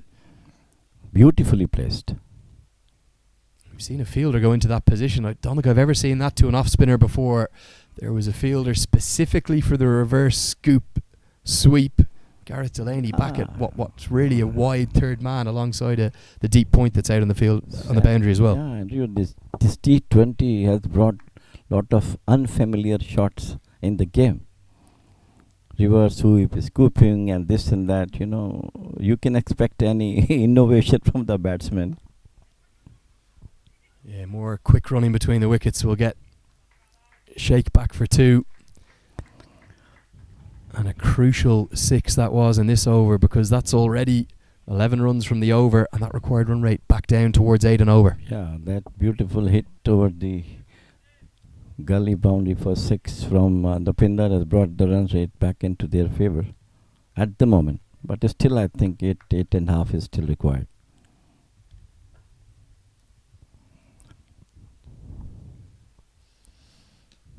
Flatter this time and punch straight to Kevin O'Brien at extra cover. So a good over for Nepal. Will finish with the dot. 11 runs from that one. And after 14 overs, Nepal are 95 for 2. And you'd have to think that their own fate is in their hands here. Yes. I think 8.5 is still not an easy target to get. The way the things are going, I think Irish bowlers has to do a lot of hard work. Keep this run rate going up to chase. And let's look at some of those options that Gary Wilson has at his disposal, because we've already seen 6 bowlers used. We're not going to see Paul Sterling yet. We're going to see George Dockrell continue. Mark Adair and Boyd Rankin have bowled very well. Solitary wicket for Gareth Delaney as well. But plenty of options for Gary Wilson. But you'd have to sense these 2 overs from Dockrell are going to be really crucial. Of course, yes. Bowling very well. And he has to check the batsman bowling very intelligently right now. Not getting chance batsmen to come over him. Yet another cut shot from Dipendra Singh Airi, and if you're wondering what that fielder's doing behind square on the offside for a spinner, it's the kind of fielding position you could never ever have imagined to a spin bowler. It's a deep wide third man specifically for the reverse sweep. They become more defensive, I think, and too defensive rather, you can say. Because generally only one sweeper is there on the onside or the offside and there. Yeah, that one punched down the ground for a single straight to Mark Adair. And with 50 required, now just 49 more needed from 5.4 overs, I think we've got a game that is right in the balance. Yes, equally poised up. Can Nepal make it 3 wins from 3 games here in Oman this week in the Pentangular series? Andrew Leonard here, bringing you these pictures with cricket clubs and Oman cricket. And I'm with Jameel Zaidi, and we could have a real cracker. We always seem to get cracking games with Nepal. Yes, last week it was really a cracker between Nepal and Netherlands. That one swept this time by Arif Sheikh, and really outstanding fielding that from Harry Tector. He sprinted 25 yards to his right, picked it up one-handed and flung it right over the top to Gary Wilson. Absolutely. Good decision Brilliant to not come fielding. back for 2. Yeah, brilliant fielding. Absolutely. Couple of such fieldings will definitely put dent on Nepal's hopes for coming up with this total. That one's wide outside the off stump. Good piece of keeping from Gary Wilson. Scoops it up and keeps it to just the solitary wide. Dockrell looking to go full and wide outside the off stump with his protection on the offside. I think he is trying to, deceive the batsman. He's using his feet. He thought might be with wide, with his stumping will come up. What a catch that is. It was the attempted pull shot from Right. Dipendra Singh Airi, but it's ended up coming straight back to George Dockrell, who took that catch with such nonchalance. He just popped it back to the umpire. He said that one's out. And on exactly 100, with the 100 coming up from that wide, George Dockrell has struck. And let's see if we can bring you the replay on this one. Jameel, that could be a crucial wicket. Absolutely, yes. He was playing superbly, playing all his shots. And that's the wicket I think Ireland was looking for. Now there have to be more you can say that more spot on bowling from them now to keep the hopes alive for them. So it ends up just being a little cameo from Dipendra Singh Airi, the highlight of which was that reverse scoop sweep for 6. One of the shots of the tournament, no doubt about that. But he has to go for 19. A good innings from him nonetheless, 19 off 20 deliveries, just the solitary 6. Brilliant bowling by Dockrell. He's took a brilliant catch off his own bowling of this Dupinder. Yeah, we said these 2 overs from Dockrell were going to be the key to the Nepal chase, and he's found a wicket to go alongside his frugal economy. Just 5 runs from this over so far. Dockrell using all his experience with his left arm spin. These are conditions that should favour him. Haven't seen a huge amount of extravagant turn, but just enough for the spinners. Yeah. And they've been the tighter of the bowlers compared to the quicks so far. If you see Dockrell, he's releasing the ball a bit later than the batsmen expect. This is the quicker one. Yeah, Binod Bandari, the new man to the crease, in at number 5 for Nepal. He starts with a sweep shot, which didn't go exactly where he intended it, but he gets the single, probably off the toe end of the bat. And with 5 overs to go, the equation is simple. Nepal need 45 more runs to win at exactly 9 and over. Yeah, absolutely. But this man, Bandari, is a very, very aggressive player, play his own shots at his will. But if Ireland got him out, I'm sure the things will be 70-30 like. And wherever you're watching from right around the world, whether it be Nepal or Ireland, you're very welcome to this coverage of Game 7 of 10 here in the Oman Pentangular T20I series. And we'll bring you the points table as it stands at the moment, because this game is really crucial in terms of where the title will go from this week. You can see at the moment there on your screens, Oman on top, but only because of net run rate. They'll have to play the Netherlands this afternoon. That'll be Game 2 at 2 p.m. local time today, Game 8 of the tournament. But for Ireland to have any chance of taking the title, they're going to have to win here today and hope for a favour from either Nepal or the Netherlands by beating Oman. But if Nepal can win, it'll set up a winner-takes-all clash tomorrow between the 2 unbeaten sides in the tournament. Yes, absolutely. That will be the vital one for that. But today I think Oman must beat Netherlands with a good margin to be on the top of the table. Brilliant from Mark Adair. He's come back into the attack and he's affected the run out just like that. It was a suicidal single really from Binod Bandari. Perhaps he thought he got it more to the leg side than he actually did. Adair followed through, picked it up two-handed, and he threw down middle stump of the 3. And Bandari had given up the ghost. He knew he was gone. Great athleticism from Mark Adair. That's the 2nd wicket in just 3 balls. And that's exactly what Ireland needed. Yeah, of course. This man is very, very good batsman, Bandari, as I said to you earlier. And I think this is a very, to me, it's the most vital wicket they had taken. And back into the game with these 2 wickets in 3 balls. So this is going to be an exciting match at the end of the innings, I believe. Going to be Sundeep Jura in at number 6 for Nepal, and we've got a game on here because Nepal need 45 more from just 29 deliveries. That required run rate sneaking up towards 10 and over all of a sudden.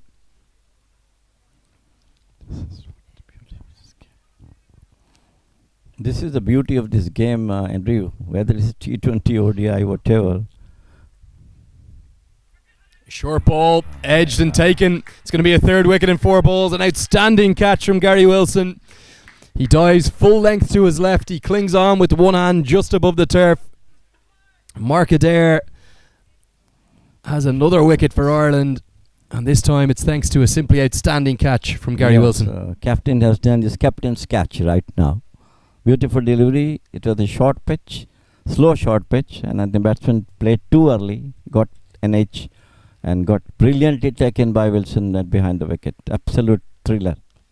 Yeah, that's outstanding from Gary Wilson, Ireland's premier gloveman behind the stumps. He sprawled full length to his left and he clung on just inches from the turf.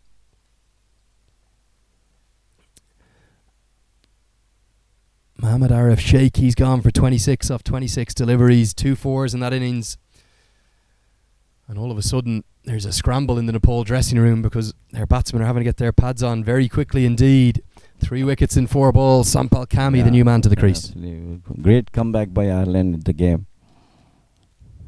Just 3-4 overs, changes the entire complexion of the game. 3 wickets in just 5 to 6 ball. Amazing for Ireland. Great comeback for them. And I hope that things going to be more good in the game if we go to get another wicket in this coming 1 or 2 overs. Yeah, almost shades of the Irish innings because of the collapse and the way in which Ireland collapsed when they were batting. Nepal's chase was looking comfortable. Maybe that required run rate was getting a little bit patchy for them, but with 3 wickets in 4 balls, it must be advantage Ireland again. Not easy to come in and score immediately on this pitch. We haven't seen many batsmen do that, but Sampal Kami is going to be the man who's tasked with that here at number 6 for Nepal. Really good tight fielding from Gareth Delaney at backward point.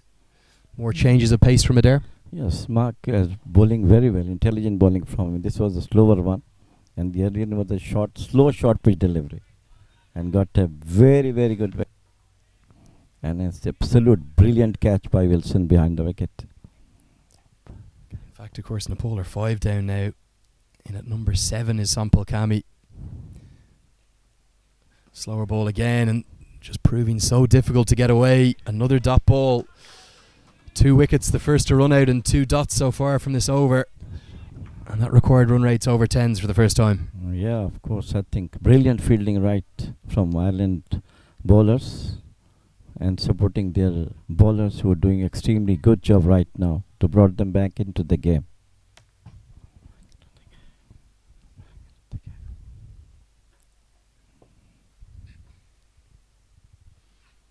Yet another slower ball from Mark Adair. There will be a run this time, just a single. We'll wait for the signal from the umpire. It's given us runs, so just perhaps off the face of the bat from Sampal Kami. But for Nepal, that's just the first run off the 5th delivery of the over. Yeah, great reflexes from the wicket-keeper Wilson. Picked the ball and throws it back, try to get the batsman run out. Brilliant. That's the, I think, determination need from Ireland now to come up on this particular game.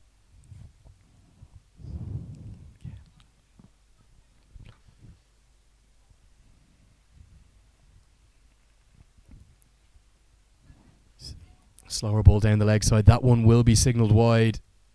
Adair stares back at the umpire. He thinks it shouldn't be given wide because it was with the batsman coming across his stumps, but correctly given a wide. Well, ultimately, if the ball is missing the leg stumps, nowadays, the umpires are too harsh on the bowlers for that. Slightly down the leg side. Wide. Yeah, Sandeep Jura on strike. Yet to get off the mark.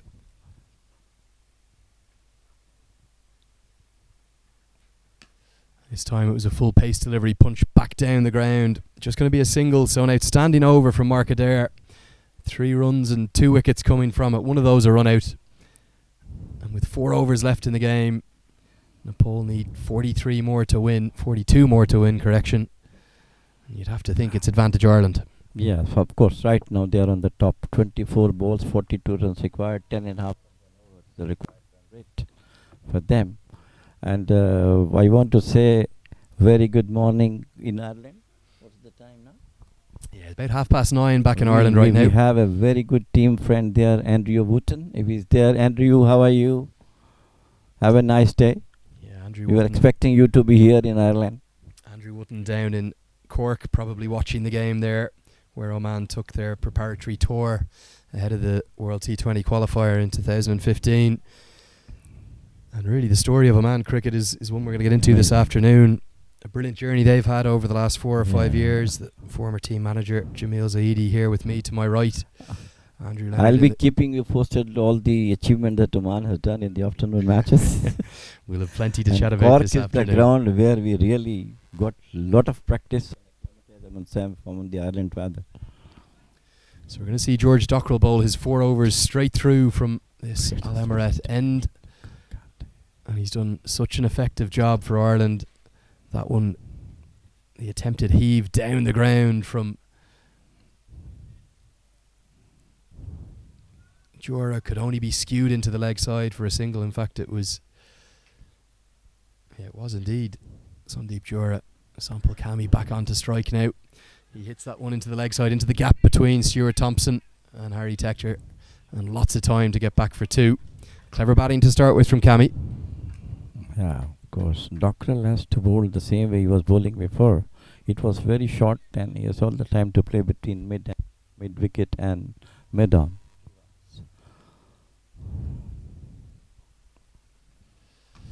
Pulled again into that gap, and he's found the gap perfectly. Stuart Thompson has a big chase on. Yeah. He might have just pulled that one in. You can see the Nepal fielders are signalling, or the Nepal bench are signalling that that's 4. So just went over the rope despite the best efforts, athletic efforts of Stuart Thompson and the crowd that's ever growing here. I think they're supporting Nepal because 4 more runs to the total. Yeah, so far it's a good over for Nepal. 6 runs in 2 balls, which bring the total. Pulled straight to Stuart Thompson and taken. It's a really good catch. He hammers the ball into the ground. A little bit of frustration coming out from Thompson. Perhaps he felt he should have cut that boundary off, but he's got the wicket, the 6th wicket of the innings. So a sparkling little cameo from Cammy ends after just 6 deliveries. He couldn't get that as square as the previous 2, and Thompson takes the catch. Great comeback by Ireland. You know, the way the Nepal came back into the game, similarly the same thing is happening to Nepal as well. Again, some brilliant fielding and great bowling by the Irish bowlers, keeping the batsmen in check, bowling up to the wicket, not giving room to the batsmen to hit on their players. The Nelson strikes for Ireland. Nepal now 111 for 6. But cometh the air and cometh the man, because it's Karen KC who's done it so often with the bat for Nepal in the lower order. Not just for Nepal, but also in the Everest Premier League. We saw him last year hitting 6s with reckless abandon. He'll be forever known as the hero of Windhoek, helping Nepal gain that ODI status and get on to the Cricket World Cup qualifier in 2018. But he did it just a couple of days ago. He needed 17 off the final over. Yeah, that was against the Netherlands. Yeah. Things were looking very bleak for Nepal in that match, but this man really has done a great job. Superb batting in that over. He's at the non-striker's end to start with. As that one drifts down the leg side, will be signalled wide. So 34 more to win after remaining 20 deliveries of the game. It's hovering just around 10 and over. But a few Karen KC maximums could bring things back into the balance. Hit into the leg side. Harry Tector's out at Cow Corner, and he takes another outstanding catch. We've seen brilliant fielding catch from both sides today. And that catch from Harry Tector was just about as good as any of them. He picked it up quickly. It was shorter from Dockrell, dragged down a touch. But Jura looked to hit it over the onside, over the fielders. And as you're going to see on the replay now, another wicket. Blinder. Absolutely brilliant catch in any standard. Superb. Just inches out of the ground. He ran from the deep mid-wicket boundary and took it brilliantly. Yeah, just clung on above, inches above the turf, as you said. And I think that one caused him just a little bit of pain, but hopefully nothing permanent for Harry Tector, because he had to really fly through the air to dive full stretch and take the catch. And what a crucial moment that could be, because Jura is definitely capable of clearing the ropes and really into the tail now for Nepal, because in at number 9 is going to be Sandeep Lamachani. You'd have to think Karen KC is going to have to do the lion's share of this work now. 34 more needed to win, 19 deliveries left. George Dockrell really doing the business for Ireland. Absolutely fantastic bowling from him. He's doing the right thing, well supported by brilliant fielders. And just going to be a single clipped off his legs by Karen KC, I think, perhaps because he wants to retain the strike. So 3 overs remain in the match. Nepal 113 for 7, 33 more to win. I want to ask you, what is your expectation of this match now? Well, I think with Karen KC at the crease, anything can happen. Ireland certainly favourites at the moment. Yeah. There's no doubt about that, Jameel. Yeah, absolutely. Now 11 runs in over. That's a good. Exactly right. 11 runs and over to win. And let's take a look at the options for Gary Wilson, the Irish captain. Who's he going to turn to? Dockrell finished his overs? Yeah, Dockrell's bowled his 4, 3 for 23 he has. But overs left for all other of the 5 bowlers used so far. You'd have to think we'll probably see Simi? Boyd Rankin bowl at least one or two of them. Mark Adair, of course, an option as well. Simi Singh is overs left, but is Gary Wilson looking to pull a rabbit from the hat? He's going to go to the leg breaks of Gareth Delaney. Perhaps he knows that Karen KC tends to favour the quick bowling. Yes, I think very clever move from Gary is bringing back the leg spinner, because now they have to look for the runs, you know. Yeah, you can hear Andy Balbirnie really geeing up the troops in the background. Ireland will be acutely aware of not wanting to lose this match. Nepal standing on the brink of history. They've never beaten a Test nation in any format, and they've the chance to do so today. They need 33 to win off 18. Karen KC happy to just run that down behind square on the offside for a single. This is the line where the Irish bowler should bowl to keep the batsman in check. They need at least a boundary and over though, surely, Nepal. Yes.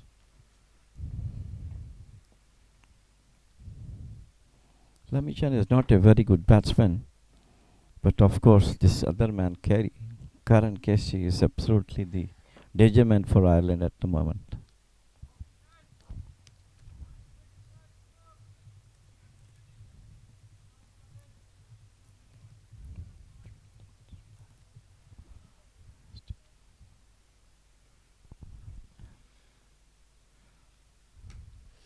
Heaved into the leg side by Lamachani, but there's protection out there, so it's just going to be a single. It was these two that were at the crease together about a year and a half ago in Windhoek, as Karen KC made 42 off 31, and he shared a 51 run final wicket stand with Sandeep Lamachani against Canada to break Canadian hearts and send Nepal off to the Cricket World Cup qualifier. That's come off the outside edge, but Paul Sterling's there just for a single. So if they're looking for a pair that know heroics and can do heroics, perhaps these two at the crease can do it again for Nepal. I'm only thinking of Karen Casey. He's the one who can change the game, but I doubt the others. But you know, in cricket, of course, nothing is the last word. Hit into the offside and taken. Chipped up straight to Kevin O'Brien, who was very close in at extra cover. And Lamachani was just looking to get Karen KC back onto strike, but his stay at the crease will be a short one. The 8th Nepal wicket falls, and Ireland on the brink now. Yeah, I think it's almost 80-20 looks like to me at the moment. But again, I said this man, Karan, is a very typical batsman. You're just seeing the replay now on your screen. Lamachani was really just looking to get it down towards long off and get off strike, get the single, but he chipped it into the air, and really good anticipation from Kevin O'Brien, who was in so tight at extra cover. Got two hands to it and took a comfortable catch. The man with the big hands from the Railway Union Club in South Dublin. So Kevin is a tall man. You know, it's difficult for a tall man to bend down, but he did it extremely well and at the right moment. yeah, he took that catch very easily, made it look easy. Just two men remain for Nepal now, and neither are renowned for their batting, Avinash Bahar and Lalit Rajbanshi. So it's going to have to be Karen KC who'll get Nepal over the line if they can. And you can see here with Lalit Rajbanshi to the crease. I wonder, will they take a dot ball from the final delivery of this innings and leave it up to Karen KC off the quicks? Or will we see Simi Singh perhaps bowl one of the final 2 overs? Well, I think they will go for the medium pacers rather than going for the spinners. Yeah, and that's not something you'll see too often in a T20 international. A leave outside the off stump with just 13 balls remaining in the innings, but they're going to leave it all up to Karen KC. But I really appreciate, the confidence of this man, Karan. At this moment of the game, where each run is very, very important to them, he's just playing coolly and calmly. That's the state of play at the moment. Ireland made 145 for 8 from their 20 overs after being 95 for 1 and in cruise control. But a brilliant fight back led by Sandeep Lamachani, Avinash Bahar, and brilliantly captained by Paris Kadka restricted Ireland to 145 for 8. And Nepal, with just 2 overs remaining in the innings, they still need 30 runs. Yeah, 15 runs an over. Karen Casey is on strike. He did it against the Netherlands just a couple of days ago at this very ground, with 17 required off the final over. And here's the bowling options for Ireland. Boyd Rankin is going to bowl the penultimate over, so you'd have to think probably Mark Adair will come in for the final over. He's got 2 for 11 from his 3 overs at the moment. Boyd has to bowl intelligently to this man, Karan. Anything coming near to his bat, he is going to hit it. Anything short of length, coming up to the chest height, that will be the ideal bowling at this stage, I believe. And what's really interesting for me here is that you can see Kevin O'Brien, who's spent a good bit of time in Nepal at the 2018 Everest Premier League. He's over with Boyd Rankin at the top of his run-up, explaining to him where Karen Casey likes to hit the ball. So I'm not sure we're going to see anything full. I'm not going to allow Karen Casey to use those levers in which he can power the ball down the ground. Yeah. And 5 men outside the circle. Everyone on the leg side is in the deep, so that's fine leg. Deep mid-wicket, cow corner and long on, and that means third man is up in the circle and mid-off is up in the circle, because the only man in the deep on the offside is a deep cover. 30 to win off 12. Can Karen Casey do it again? Big swing and a miss to start. 30 off 11 needed now. That was near the bat. I thought he's going to hit it over mid-off. Good delivery from him. Now I think he has to go back and make him stand, give him half volleys and over-pitch deliveries. Yeah, you can see Kevin O'Brien's got the double teapot out at mid-off. I'm not sure that's exactly where he wanted Boyd Rankin to bowl that, because it was into the slot. Yeah. And we see a change in the field. Fine leg comes up into the circle. Long off goes back. Can't bowl there to Karen Casey. He's not going to miss out again. Powered over the offside, over the head of Kevin O'Brien, and they'll have plenty of time to get back for 2. But surprising again to see Boyd Rankin go full. He's bowling too short. He has to be right on the block hole. At least 1 or 2 Yorkers is required at this moment of the game. He's a tall man, he can do it, you know. I'm just surprised we're perhaps not seeing the shorter ball from Boyd Rankin as well. We've seen that cause all sorts of problems. But that one was really right in the slot. Karen Casey could only get it away for 2. This one heaved into the offside, wide of deep extra cover. Karen Casey is not going to have the time to get back for 2. So crucially for Ireland, Karen Casey will be off strike and Raj Banshi will come back on to strike. A really tall task now for Nepal. 27 needed off just 9 deliveries. Yeah, good bowling from Boyd. That he's took this man away from his bowling, Karan, on the striker there. Yeah, I wonder will Karen Casey be a little bit disappointed to miss out on. There's 3 consecutive deliveries really of a good length where he could have found the elevation he wanted to hit down the ground with, but we've seen throughout the day, even in the Irish innings, it's been difficult for batsmen to come in onto the pitch. Really just Stuart Thompson with his couple of late 6s that found any late aggression. That's just too good for Raj Banshi from Boyd Rankin. And the balls are running out for Nepal. 27 to win off 8 now. Only 8 balls remaining now. Scored 21 runs. 27 more needed. Yeah. Sorry, 27. Yeah. Too tall a task, you'd have to think, unless Raj Banshi can find a boundary or 2 to close out this over. The best part is now that give 1 run and the last ball to this non-striker and kept Karan away from the last over. And that is the outside edge. I thought it was about the only place that he might find a boundary. And he's not going to find a boundary, but he will get back for 2. Really good fielding down at third man. That's Mark Adair who's gone with reverse hands to cut off the boundary. 25 more needed now. The only results Nepal will want is 2, 4 or 6. And look for some Karen Casey miracles in the final over. Yeah. But once again, I appreciate and really like to see brilliant fielding by Ireland, though it's scorching heat there in the ground. Hit into the offside powerfully by Raj Banshi. And we've had the remarkable scene of a leave in the second last over. And this time we're going to have the single turned down. And Karen Casey is going to say, I might need 4 6s to tie it, but I'm going to back myself to do it. 6 4s or 5 6s, or 6 4s or 4 6s needed. 25 to win off the final over, 24 to tie. If anyone can do it for Nepal, it's going to be Karen Casey. Yes, at the moment, yes. But I think it's still just stiff 25 runs, coming in 6 balls. And with the bowler like who is going to bowl the next over? Yeah, so it looks like it'll be Mark Adair for the final over. Man, he's a very clever bowler. I hope that he will not give half volleys, over pitches, short deliveries. Then, of course, definitely Ireland going to through this match. Vital for them also. Just the 3 overs today for Boyd Rankin. He finishes with none for 18 from his 3.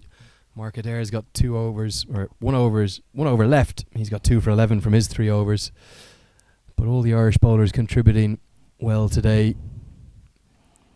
And you'd have to think that Mark Adair is going to close this win out for Ireland. Yes, a lot of discussions on the ground by Irish fielders. Of course, they have to win this match to keep their hopes alive on the top of the table. Just quickly show you the run rate chart, and you can really see the power of that Balbirnie and Sterling partnership for Ireland. Final over, 25 to win. Mark Adair with the ball in hand. Karen Casey powers that one down the ground. It soars into the sky. It's Simi Singh out at long off who settles under it, but it's going to go over his head and it's going to go all the way for 6. Surely Karen Casey can't be doing it again for the ball. First ball, 6 runs. I told you, if you give him near the bat, half volley, over pitch, he is going to hit. And that's got the crowd racing because there's the replay. Simi Singh nestled under it. He thought for a moment he was in action, but you can't allow Karen Casey a ball in the slot because he will dispatch it. We've had a change in the field. Square leg into the circle. Can Adair find the block hole? 19 to win off 5 now. He does fly in the block hole. Hit into the offside. It's hit wide of Simi Singh. It's going to be a boundary 4. Karen Casey is doing it again. 15 to win now. 4 balls remain. Exactly the same way he did it against Netherlands. A half volley to mid-off for a 6 and then another half volley towards extra cover boundary. Yeah, that one was a low full toss and brilliant power you can see on your replay from Karen Casey. He got it wide to the right of Kevin O'Brien, who was right on the ring at extra cover. And what that meant is that Simi Singh couldn't get around to cut it off from long off. It's going to bring about a change in the field, in fact a change in the fielders, because Simi Singh is going to be relieved of his duties out at long off. They'll send Stuart Thompson out there, one of Ireland's best fielders. Pressure on Adair. 15 to win, 4 balls remain. Karen Casey, the miracle man. Hit down the ground towards long on. Big cheers, but those cheers are going to be subdued because Harry Tector will take the catch just inches inside the rope. When he hit it, you could hear the Nepalese crowd here. They thought it had gone all the way for 6. But a brilliant catch from Tector, and surely that's going to close out the win for Ireland. Of course, yes, absolutely, yes. Once again, there was a ball which I was expecting going out of the ground, but I think it was a slower one, and he tried to hit it, but a very good catch at the deep mid-on boundary. So things looks bleak for Nepal at the moment, right? Last man in, and only 1 ball remaining for 15 runs.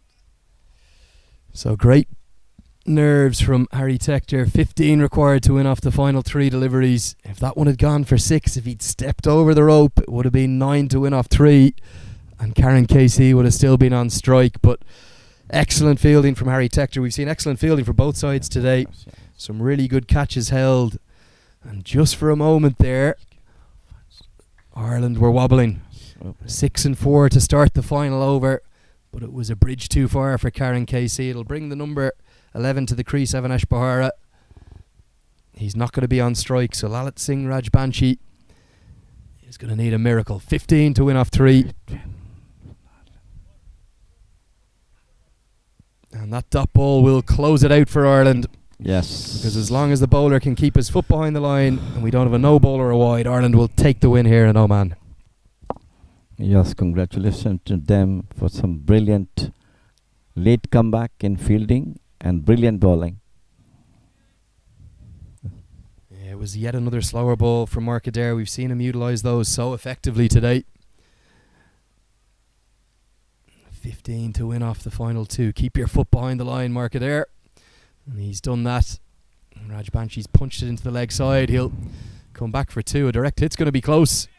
In fact, we're going to have to go upstairs. I think Gary Wilson thinks he might have his man. The direct hit certainly would have been out, but Wilson was quick to whip the bails off.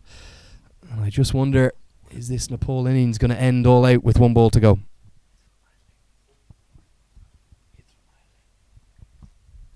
Well, some good smiles on the faces of our friends who are here in Oman to see this Pentangular T20 cricket tournament.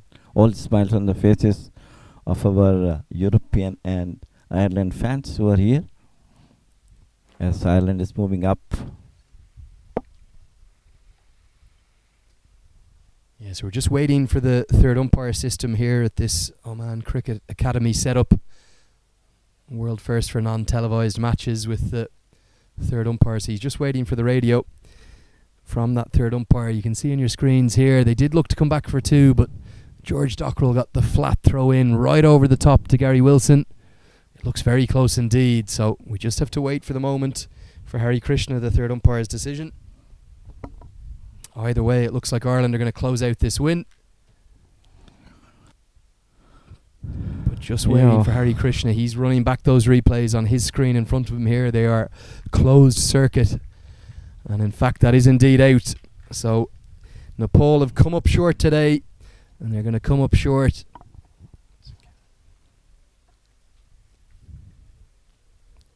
Despite the best efforts of Karen KC, and they will lose by 13 runs today to Ireland. That final wicket was of Raj Banshi looking to get back for 2, but we've had a thrilling game of cricket here. It ebbed and flowed both ways. Ireland were absolutely in the ascendancy in the first innings as Balbirnie and Sterling hit the ball to all parts. Great win for Ireland. Yeah, great win for Ireland is right, Jameel, and that comeback from Nepal was a stirring one because they came back into the match through their bowlers. They restricted Ireland to 145. And although there was some promise in knocks from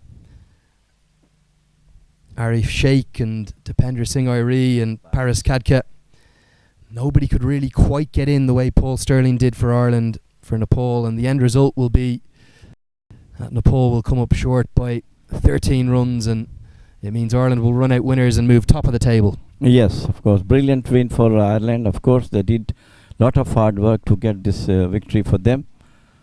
Though the score was 145, was not that much, good as far as the T20 is concerned. But the way they came back and got win against Nepal is great. Absolute brilliant fielding and absolute fine bowling from Ireland bowlers. Yeah, the fielding proved the difference for both sides really today. Some outstanding catches, plenty of run-outs. Let's take a look at this Irish win here. That's the Nepal batting card. Nepal coming up just short by 13 runs. Lots of 20s in that card, as you said. Ishan Pandey 22, Paris Kadka 25, and Mohammad Arif 26. But despite the best efforts of Karen Casey late in the innings, that 6 and a 4 to start the final innings of the match gave Nepal hope. But it was a bridge too far and he was left with too much to do. Standout bowlers for Ireland, really, George Dockrell and Mark Adair. 3 wickets for both of them and 2 wickets for the leg breaks of Gareth Delaney. But good spells from Boyd Rankin with 3 overs done for 18. Do you think that spell of George Dockrell was the difference, Jameel? Well, I think he bowled extremely well in the dying moments where, he's not giving any chance to batsmen to hit and just kept them in check. Let's take a look at the points table now as well. And you can see it updated there. Ireland have completed their 4 matches here. They'll have a rest day tomorrow. And they'll need that from the heat and humidity here in Oman. But Oman can go back top of the table this afternoon if they can beat the Netherlands. And that would leave Ireland needing a favour from Nepal tomorrow, who'll be looking to join Ireland and Oman on 6 points if that was the case. So all to play for after that result. Nepal coming up just short by 13 runs. There's the match summary now on your screen. An outstanding game of cricket for Game 7 of this Oman Pentangular series. We're going to be back with you for the 2 o'clock game. You can join me, Andrew Leonard and Jameel Zaidi for that at 2 o'clock local time. It's going to be the hosts Oman against the Netherlands. Yes. We'll be back with you about 10 minutes before 2 o'clock. We'll see you then. Okay, thank you. Good, very good and exciting match ahead between Oman and Netherlands. And Ireland completed their 4 matches, and they are on top of the table right now. The match between Oman and Netherlands will definitely be a very, very important match to the both teams who can come up the top of the table. So, okay, as Andrew said, we'll come back to you 10 to 2 after say about 40 minutes, 50 minutes time. Till then, bye-bye to you guys. Thank you, Jameel. Yeah, we'll be back with you in less than an hour's time for the 8th game of 10 here this week in Oman, where Oman will be looking to get back top of the table against the winless Netherlands so far. We'll see you at about 1:50 p.m. local time in an hour's time.